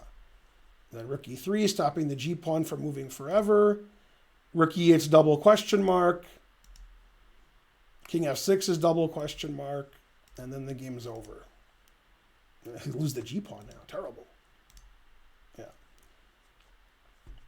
You can't play king f7 because of rook f4 check. And basically, Alekseenko pushed his pawns, and Grischuk played here, here, here, here, here, here, here, here, and moved his king all around. He never pushed his pawn, and he never stopped these pawns from moving. And I think it's because it's just easier to play with white. White's playing is simple. And then he resigned because I'm going to queen with check. So Grischuk lost, and I was informed, I don't know where, Twitter, Twitch, I don't know, Slack, that at some point in the last 15, 20 moves, Grischuk offered a draw and it was declined. I don't know if Alekseenko was winning when he declined the draw, but yeah, you can see where the players are at. So better king, better passed pawns, Papa John's. Yeah. Everybody's always in time trouble. 2,818 subscribers. Hooray. Yeah, the new webcam is really working out well. Yay, Panda Chess Academy. Yeah. Etc. All right, we need somebody to donate 82 subs. Thank you in advance.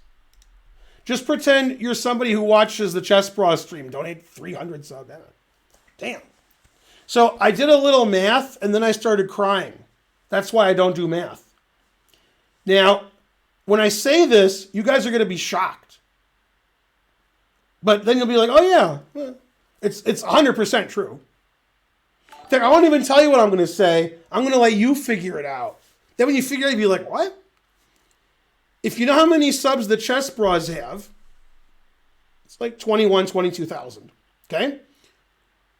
If they streamed every day, or even if they didn't, in 30 days, in a month, how many subs do they get per day? And when you see what number that is, you'll be like, wow. It's like impossible how many subs they get a day. Impossible. Still true. Yeah. Smoother Planet 1 subscribed. Yeah. Lots is correct.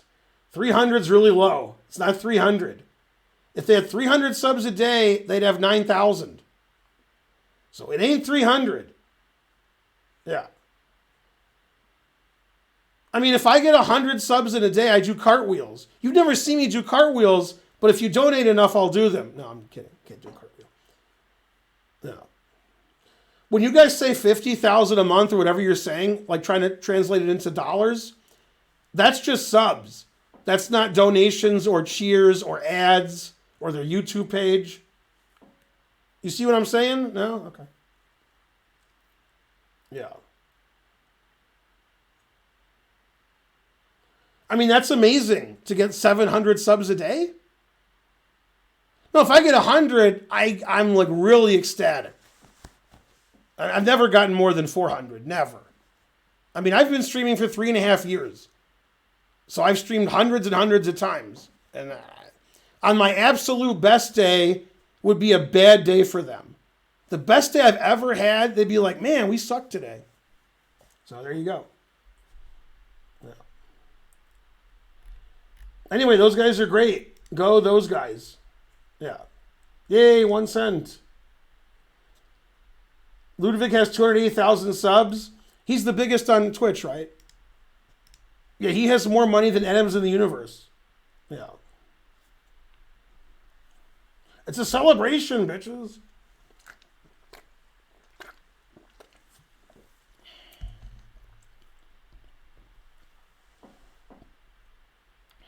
Right, their viewership is a little better than mine. It's better.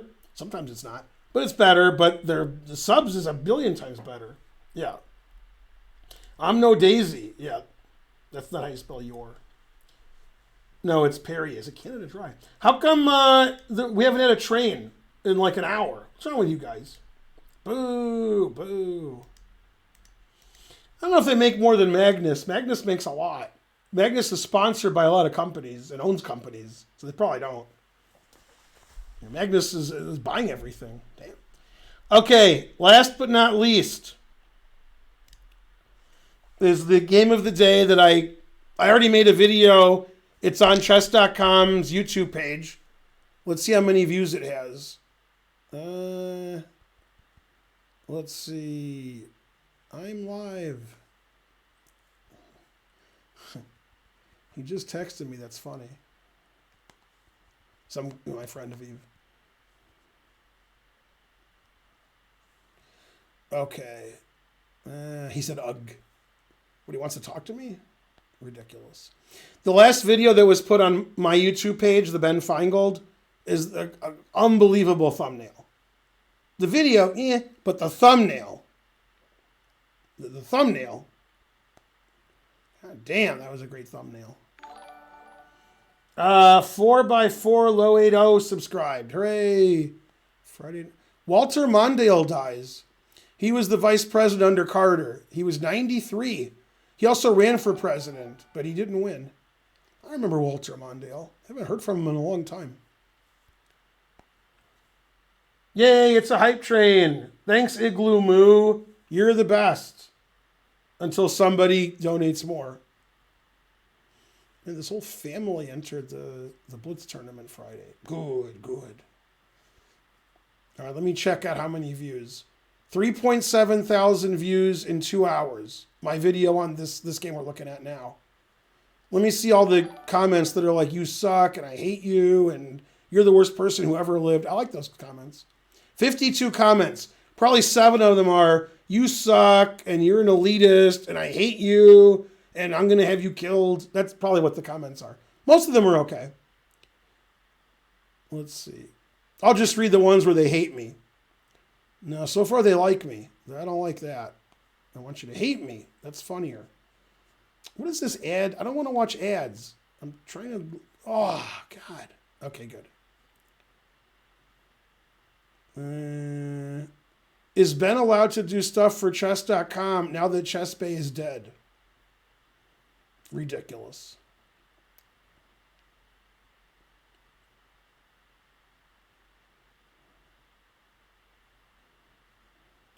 So far, they're pretty nice. This is the most restrained Ben has ever been. Must have been hard for him to stay as serious as possible. Man, a lot of people really like this video. Terrible. I want to get some hate.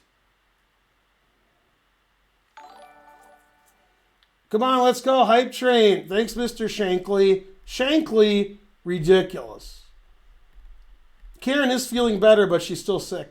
Fret God 99 gave 100 centidues. That's better than if his handle was Fret God 100 gave 99 centidues. Be heard 25. I hear you.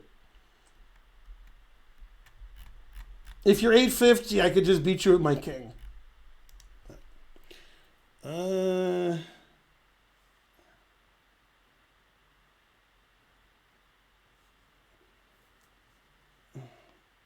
This is terrible. Everybody likes my video. I want to see like you suck and I hate you. Terrible. No, nobody said you're the worst person who ever lived and why are you working for chess.com? They should have you killed. I have 416 thumbs up and 9 thumbs down. So 9 people hated it. 9. That's the right number. 3.8 thousand views. 999 centidues from Council of Rooks. No, I think they had a similar amount of time at the end. I think so.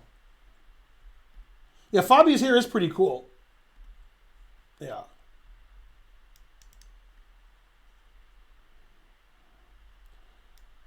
I've never heard of Minari, so I don't know. What's Minari?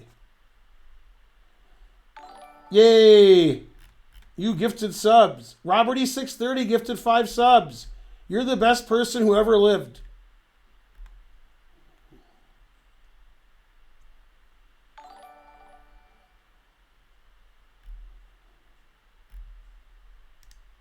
Okay, so keep donating while I'm showing you this game. Okay, so they played a Nightorf. Thanks for the 5 subs, Blamtageous. I think when I did the video of the day, I said, these are probably the 2 best Nightorf players in the world, you know, preparation-wise. And then when I watched the video, I was like, wait a minute. I hope I don't get any hate mail from Giri. Giri, I don't know if Giri knows the Nightorf better than either one of these guys, but he might. Probably he doesn't. But Giri will be mad. He'll be like, I'm the world's leading authority on the Nightorf.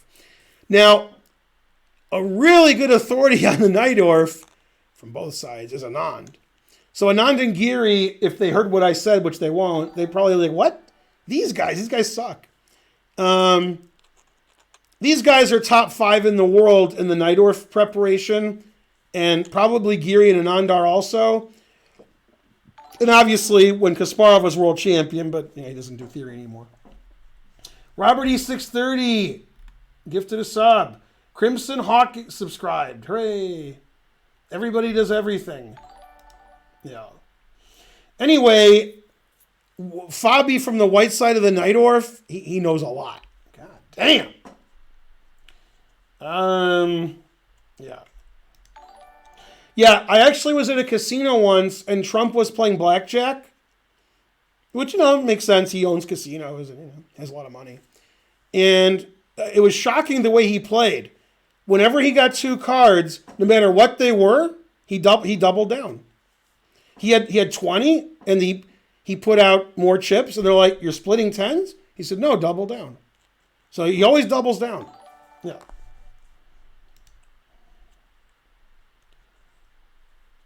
Yeah, MVL loses a lot. Botton's Bishop and Bowden's Bishop gifted a sub. Hooray! Now, when I'm making videos for chess.com, it's a business thing. They pay me a lot of money. So I'm not saying, "God damn, son of a piece of..." I'm not doing that. That's just for entertainment value. When I'm at home, I'm a quiet family man. Yeah.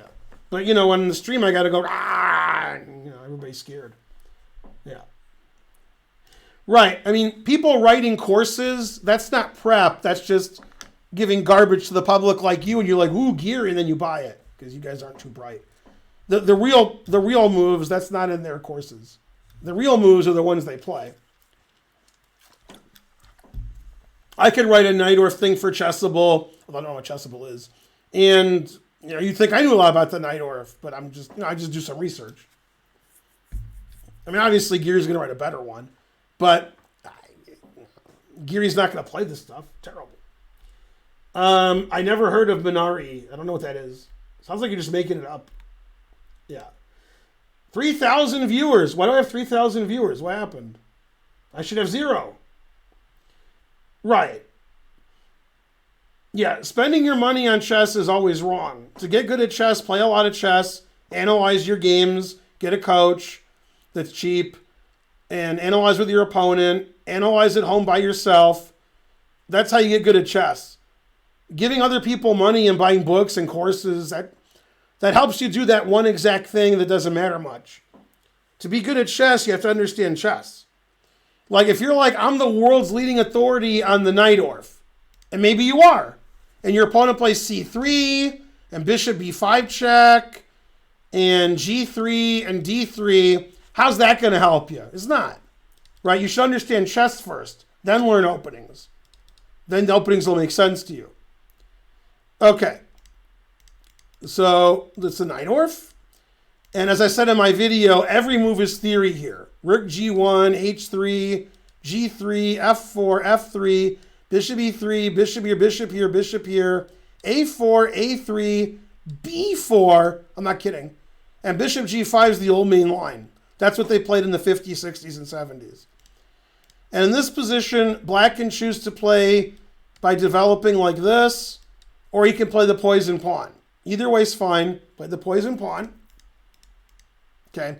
You can play e5 or f5 here. They both have a billion trillion grandmaster games. And MVL's faced e5 before, and he played h6. You can also take and play knight here and not play h6. But again, this is all just prep. This is all just memorization. 999 centidues. Hooray. That's beyond my pay grade. The best preparation I ever did in my life, to give you a comparison, is I prepared a line for white in the Botvinnik anti-Moran Queen's Gambit crazy line, where every line is 25 moves of theory. Every line.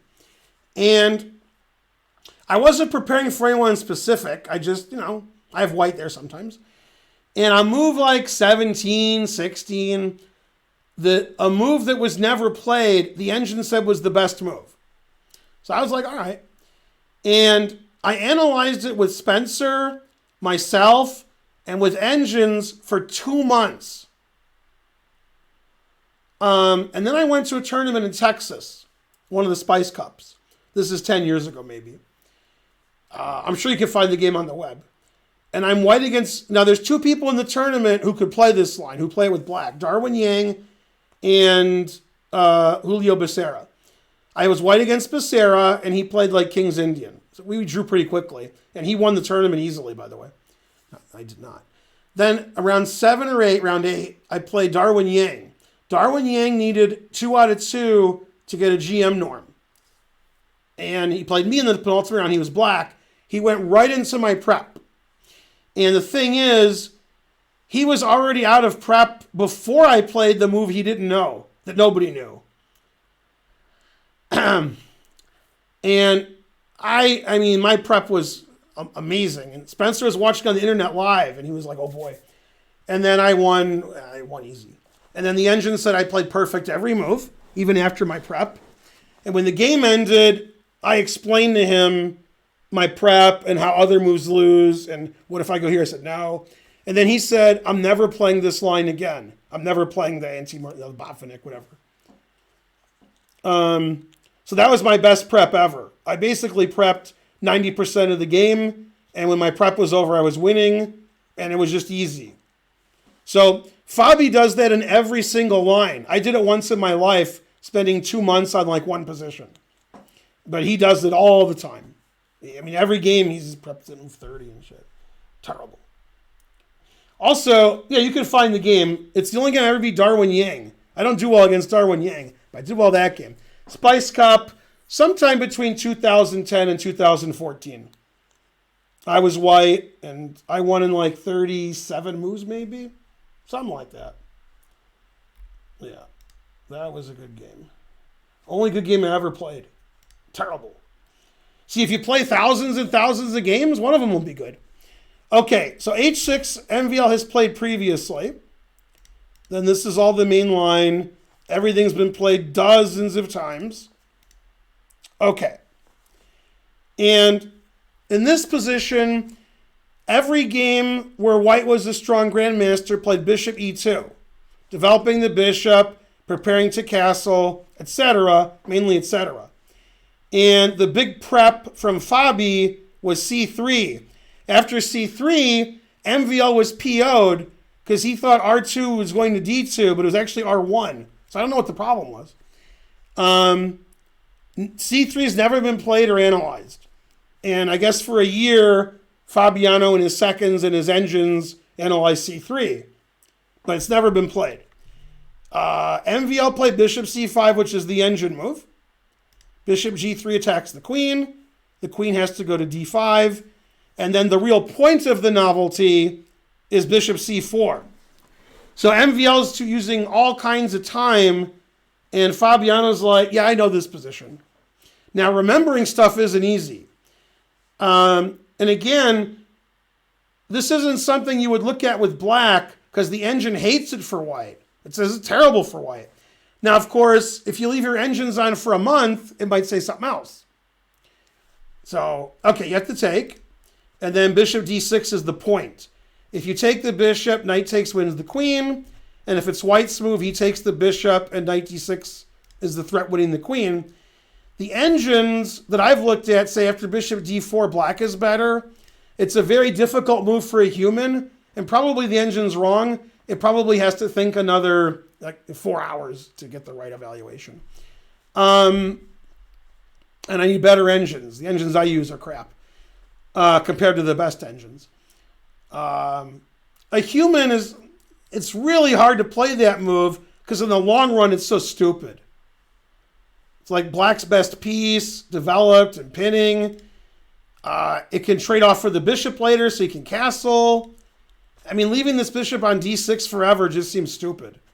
So this is really hard for a human to play, but the engines love it. And he played knight f6, which is the second best engine move. And this is forced. This is all forced. You could take on c3 with check, but the engine actually prefers rook g8. So bishop c4 was the first, amazing move from preparation, and this was the second. And the engine actually likes that move. Okay, we got to get that black king. How does Magnus beat Fabi? They played a 12-game World Championship match, and Magnus won 0 games. And then when they play in slow chess, the last time they played, I think Fabi won. Magnus beats Fabi in Blitz Bullet and Rapid. In slow chess, probably the record's about equal. Yeah, it's close anyway. If Magnus is ahead, it's not by much. Yeah. Fabi's prep is the best in the world, in my opinion.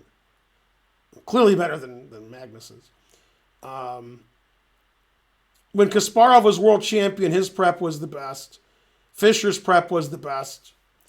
Some people just had Anand's prep was the best. But yeah. I mean, prep is just one part of the game. Then you got to play the game. I mean, and the prep that you prepped doesn't happen very often because people play other stuff. And you have to remember your prep when somebody goes into it. And Fabi claims to have memorized 1 million moves. And so remembering all of them is very difficult. Because obviously earlier in this game, Black could have played differently at 7 different points. And this is still his prep. He had to memorize dozens of lines. And, you know, you have to remember them. Sometimes people don't remember them. That happens a lot, especially in U.S. chess. A lot of IMs and GMs in the U.S., after the game, they complain they forgot their prep. Happens all the time. Yeah. If Naka had Fabi's prep, he would be a better player. Yeah. But it doesn't matter as much the quicker the time control is. Von Neumann, 137, subscribed. Go Von Neumann. Yeah.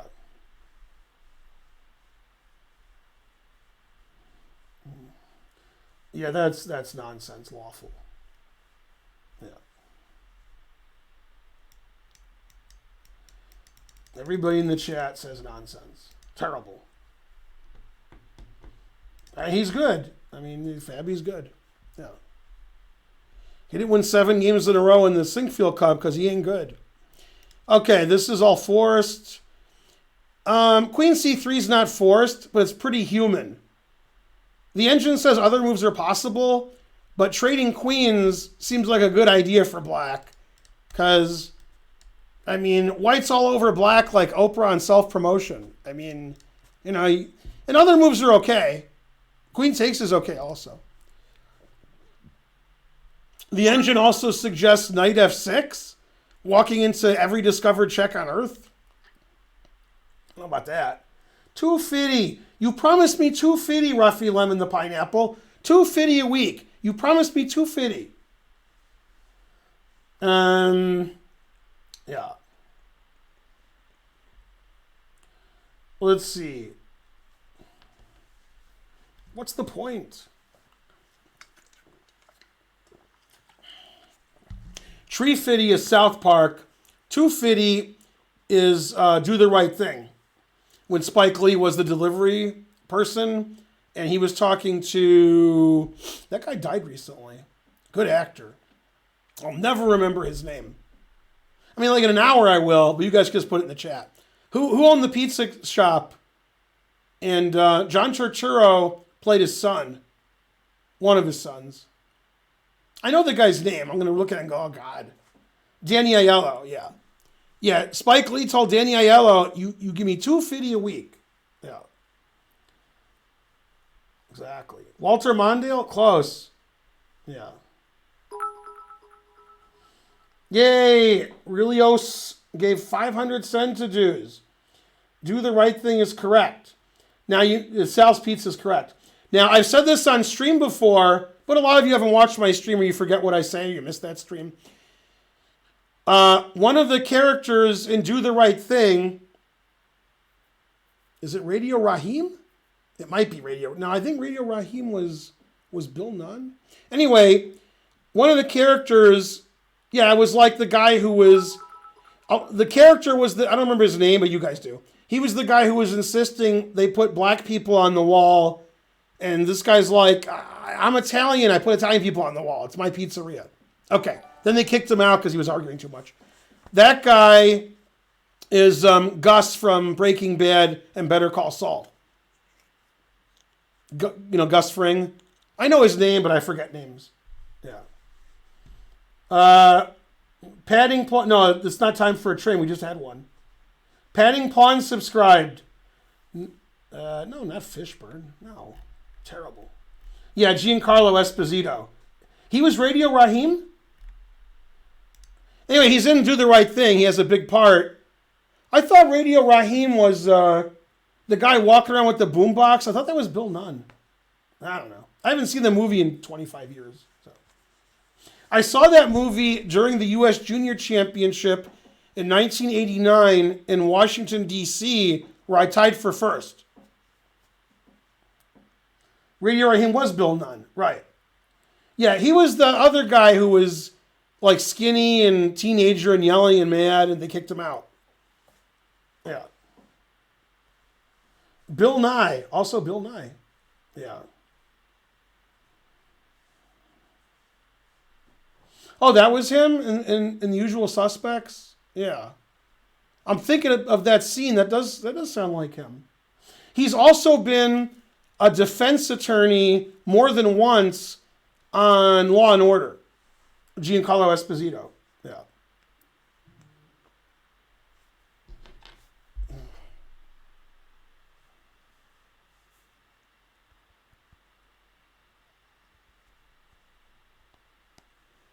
Da-da-da. Exactly.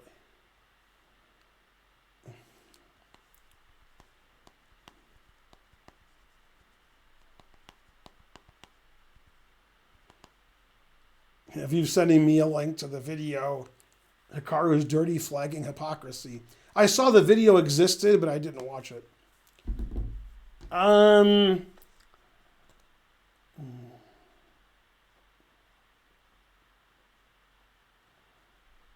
Wow, Orbach was a defense attorney? Wow. Great cop. Yeah. Bugging out, that was Esposito's character. That's funny. It's amazing that's the same person, but, people get older and they're actors, That's what happens. Yeah.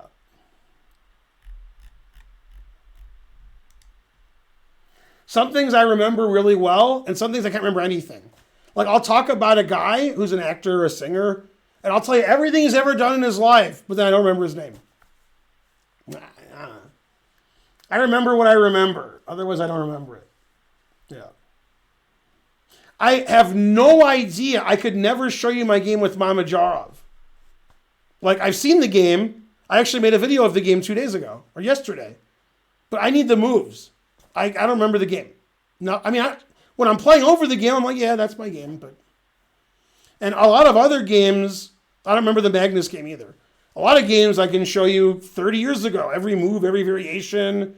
If there was a wind, if the arbiter walked by. But I don't know. Some things I remember, some things I don't. What are you going to do? Okay, white cannot castle in this position for 2 reasons. It's black's move, and it's illegal. Okay, so he traded queens.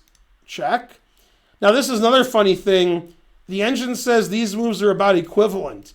Who's going to play king d7 walking on sunshine? Okay, so he played here. That's the human move. And in my opinion, I can't prove it, this is where Fabi's prep ended. Position's about equal, but it's easier to play white because the passed pawns aren't dangerous right now. Black's king is exposed. A lot of black pieces are on the back rank, and white's rooks and bishop are fabulous. So the engine says equal, but I think grandmasters want white here. They don't want to play black. Okay, and the play was sort of boring at this point. And the one thing I liked that Fabi did was he gave up his great bishop to mess up the pawns. I think it's good to create the 2 weaknesses. And again, the game was technically drawn until it wasn't. And I'll show you what some of the mistakes. But even my analysis of the game probably wasn't right. Okay, and this position is a table-based draw. You can look this up on the internet on table bases, or if you bought them, and it's a draw, but it's hard to draw. And you're going to lose the A-pawn for sure. You can't save the A-pawn. And when you lose the A-pawn, you're still drawing. Yeah. And in this position, according to what I saw on the internets, after king f4, getting out of check, knight f5 is the only drawing move, according to what I saw on the internet. I'm not saying it is, but... And then Magnus is like, MVL is a genius at defending, and he played it, stopping rook g3 check. And then I think knight h6 loses, and one of these moves or both of them draw, because the knight here's like trapped. But I think later in the game he was drawing because Fabi messed it up. Yeah, this is winning for white, and I think it's a draw now. And I'll tell you where he lost it again. Yeah.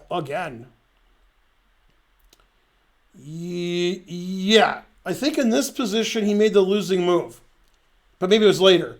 Supposedly, knight c7 to e8 to g7 draws. You want the knight on g7. So the king can't enter from the 3 squares it can enter at.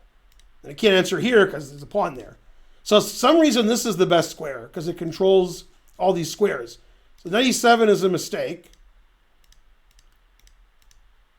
And I think here, again, I think does this draw or that loses? I think it loses now. Yeah, it loses because I can play rook here. My king's too far up. One of the winning ideas is if the knight goes somewhere here, you can just take the knight and take the pawn, and it's an easy win. So you got to watch for the sacrifices. Yeah. Can he get his knight here somehow? No, he can't do it. Yeah.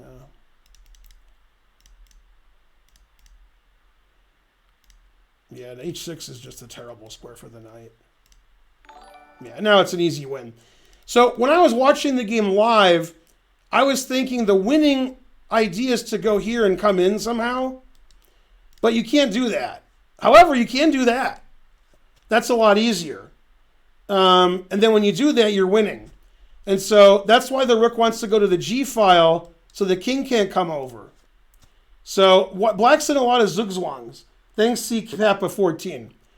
This ending's too difficult for most of you watching the stream. And by most of you, I mean all of you.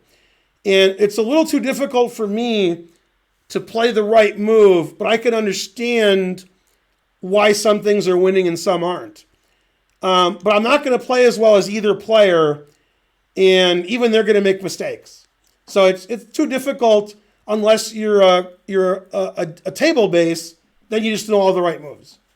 But for a human, it's very difficult. And Magnus was using the table base to figure out what to do. But yeah, I mean, the winning idea is this, and black is in zugzwang in a lot of positions. Like, this is fine. Just stay there. Don't move. But he has to move.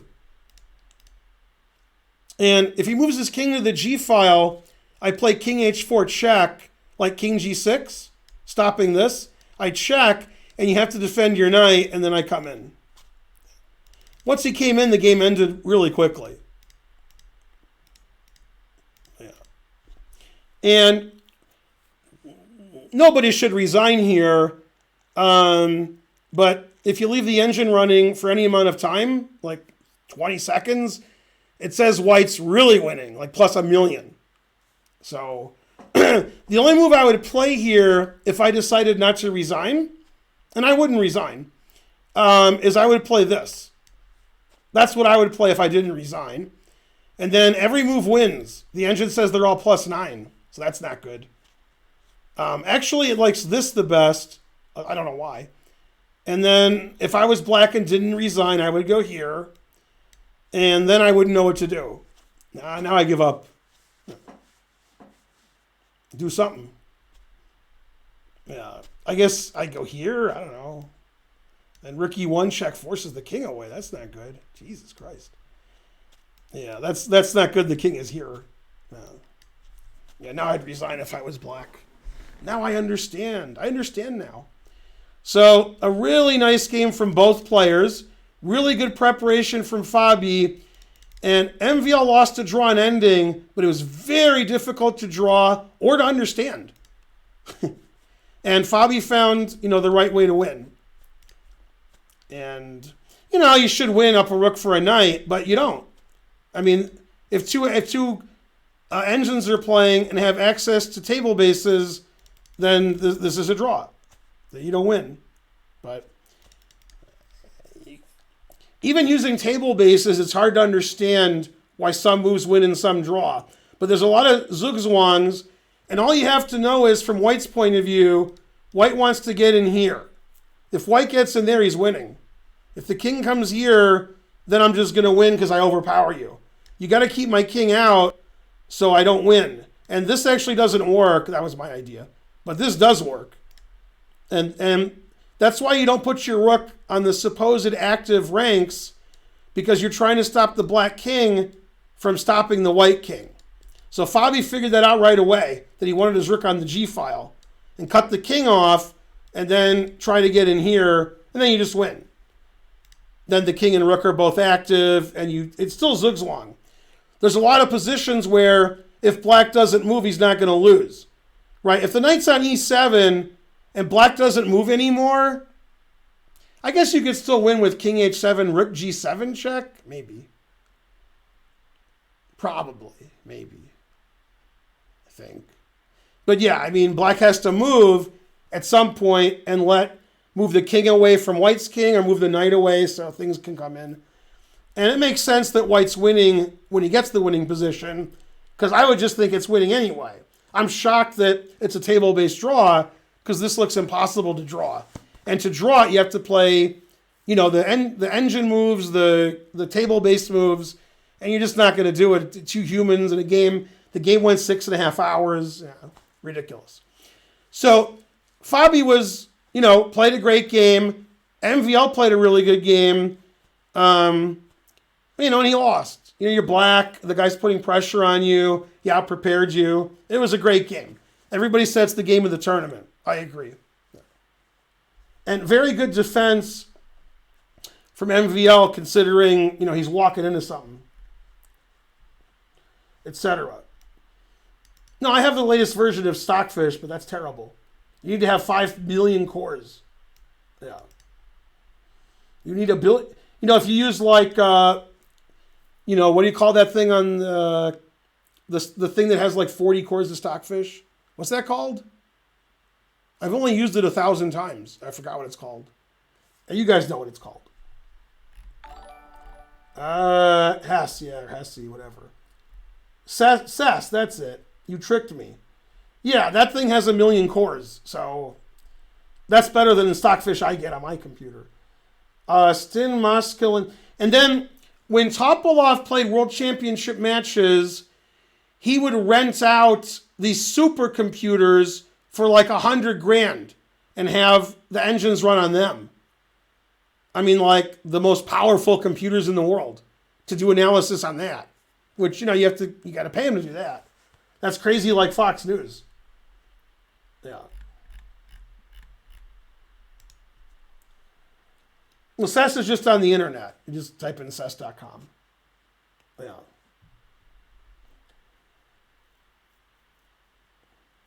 "64 core is terrible."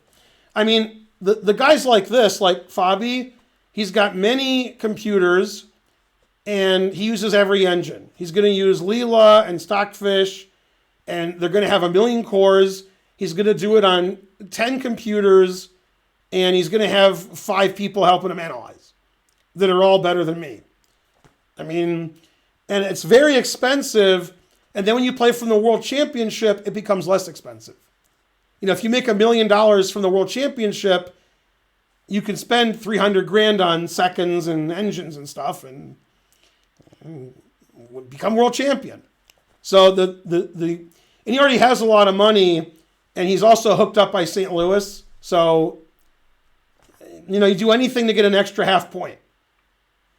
If Fabi spent $300,000 and got half a point, that could be a tied match to him winning 12.5, 11.5, or whatever. I guess 6.5, 5.5 now. These matches are short. So you need every advantage you can get, spare no expense, and play perfect as long as you can. That's what you got to do. Yeah. Etc. And some of the super GMs do that, and some don't. Some of them, they got a laptop like me. They put on Stockfish and whatever. Yeah.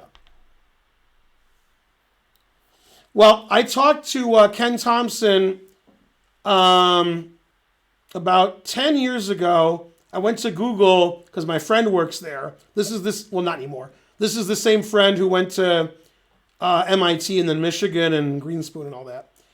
And he walked me over to Tal Shaked's workstation. Grandmaster Tal Shaked worked at Google. I don't know if he does now. And then we walked over to Ken Thompson's workstation. And he knew who Tal was, and he might have heard of me, I don't know. And we talked for a long time about table bases, since he was the inventor of table bases. And he said, He said 8-piece table bases. He said 7 they're going to finish pretty soon. 8 pieces is tougher. That'll take about 20 years. That was about 10 years ago. So if he's right, it'll be in about 10 years we'll have 8-piece table bases.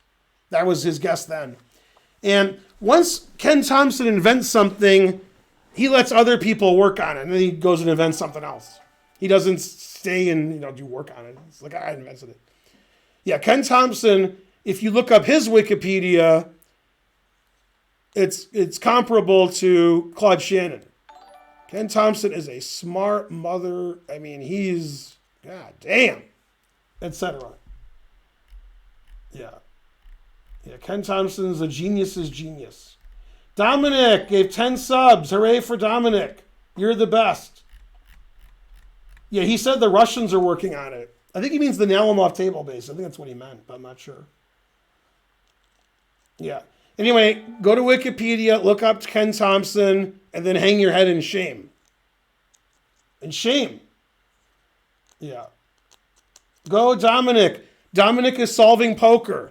If you buy his DTO stuff, you'll play better. You can't play worse, so you might as well buy it and play better. I mean, if you spent, let's say, $1,000 on poker stuff that makes you play better poker, that could be one hand. You could easily make 1,000 in one hand or more. So it's like chess. If you spend thousands of dollars, even getting half a point more, that could make you a lot of money. I mean, so if it makes you better, you got to do it. Yeah.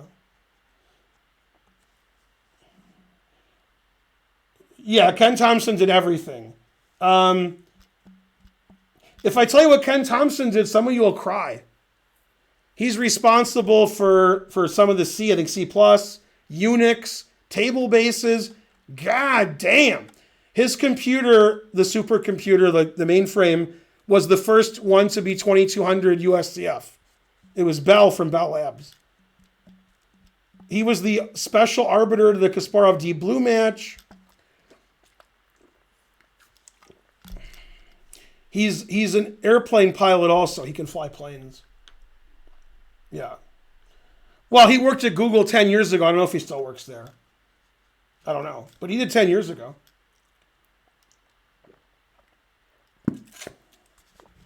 There's some really smart people in the world. And I haven't met them, but I met some of them. Another really smart person is John Nunn. So if you haven't gone to his Wikipedia page and you see what he's done, John Nunn is and there's actually a picture that I saw in London of Nunn, Ken Thompson, and Ken Rogoff. God damn. Pretty smart people.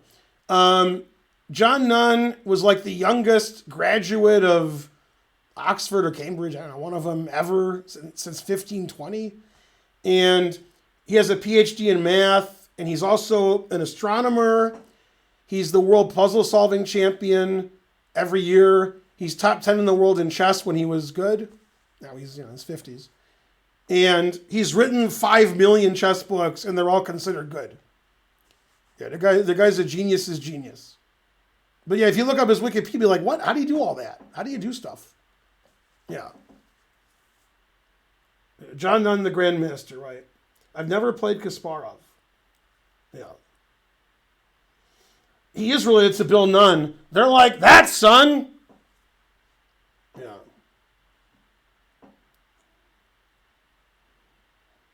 Etc. You made a sandwich? I don't believe that. Pictures or it didn't happen. Yeah, I know who Van Neumann is. Yeah. Nice. Compopulous Michael. Very good.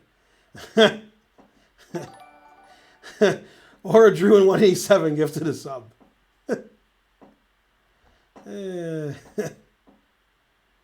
That's correct.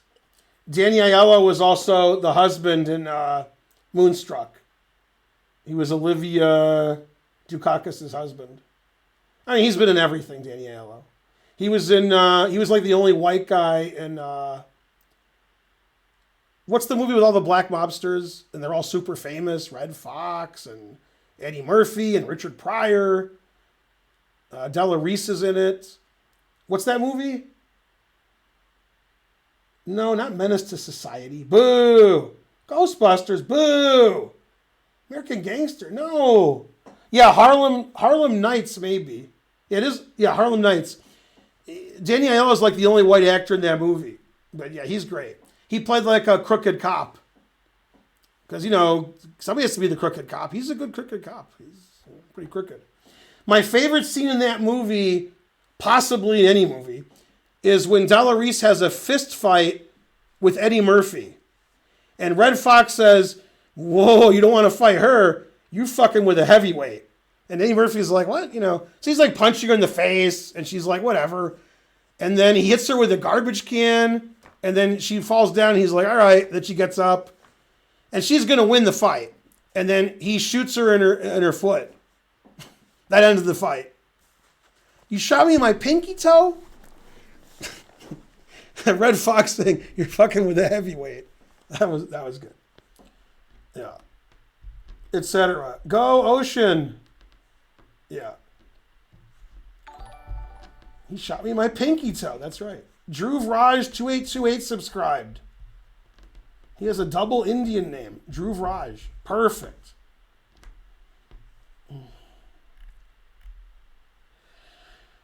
It's deep. And so forth. All right, and if you want a better recap of this game, with less talking about Della Reese, go to YouTube, chess.com's YouTube page, and my videos was put up like 3 hours ago. And I covered the game, and they put graphics in, and it's all pretty. And go to my YouTube page, Ben Feingold, because the last video that was put up has a very funny thumbnail. Tomorrow, I'll be doing Title Tuesday from 1 p.m. to whenever it ends. I don't know when it ends. 3:30? 4? I don't know. Then when that's over, I'll make the next video of Game of the Day for chess.com's YouTube page. And then at 8, sometime between 7:30 and 8:30 Eastern, I have just my regular stream where I'm doing this. And I'll be on Chess TV from 9 to 11. So probably I'll stream 8:30 to 11:30, probably. That's my guess. So you can see me 3 times tomorrow if you want. If you don't want, then don't. But anyway, if you watch Title Tuesday coverage, I'll be the person covering it. You can call me a person. And it might be on chess.com's Twitch page, but if the round is still going on, it'll be on like Chess.com events. I'm not sure if it's even Twitch or YouTube. I don't know. You'll figure it out, etc. And then Sub Battle with Hikaru is Wednesday at 5 p.m. Eastern. That's correct. And so forth. We do not have a lifetime membership option. That's a Karen question. She might make one up for you. Always ask Karen stuff. I don't know anything. Yeah.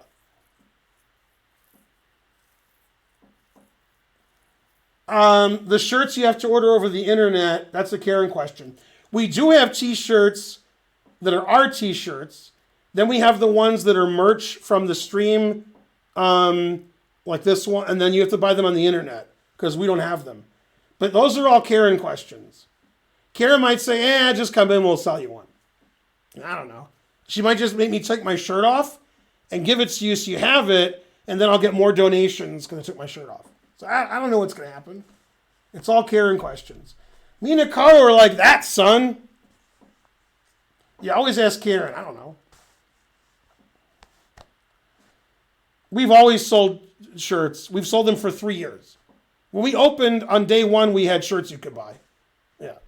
They said they have the Chess Club logo. I've worn them. We've sold dozens of them. Yeah. Yay, go the chat. Yeah.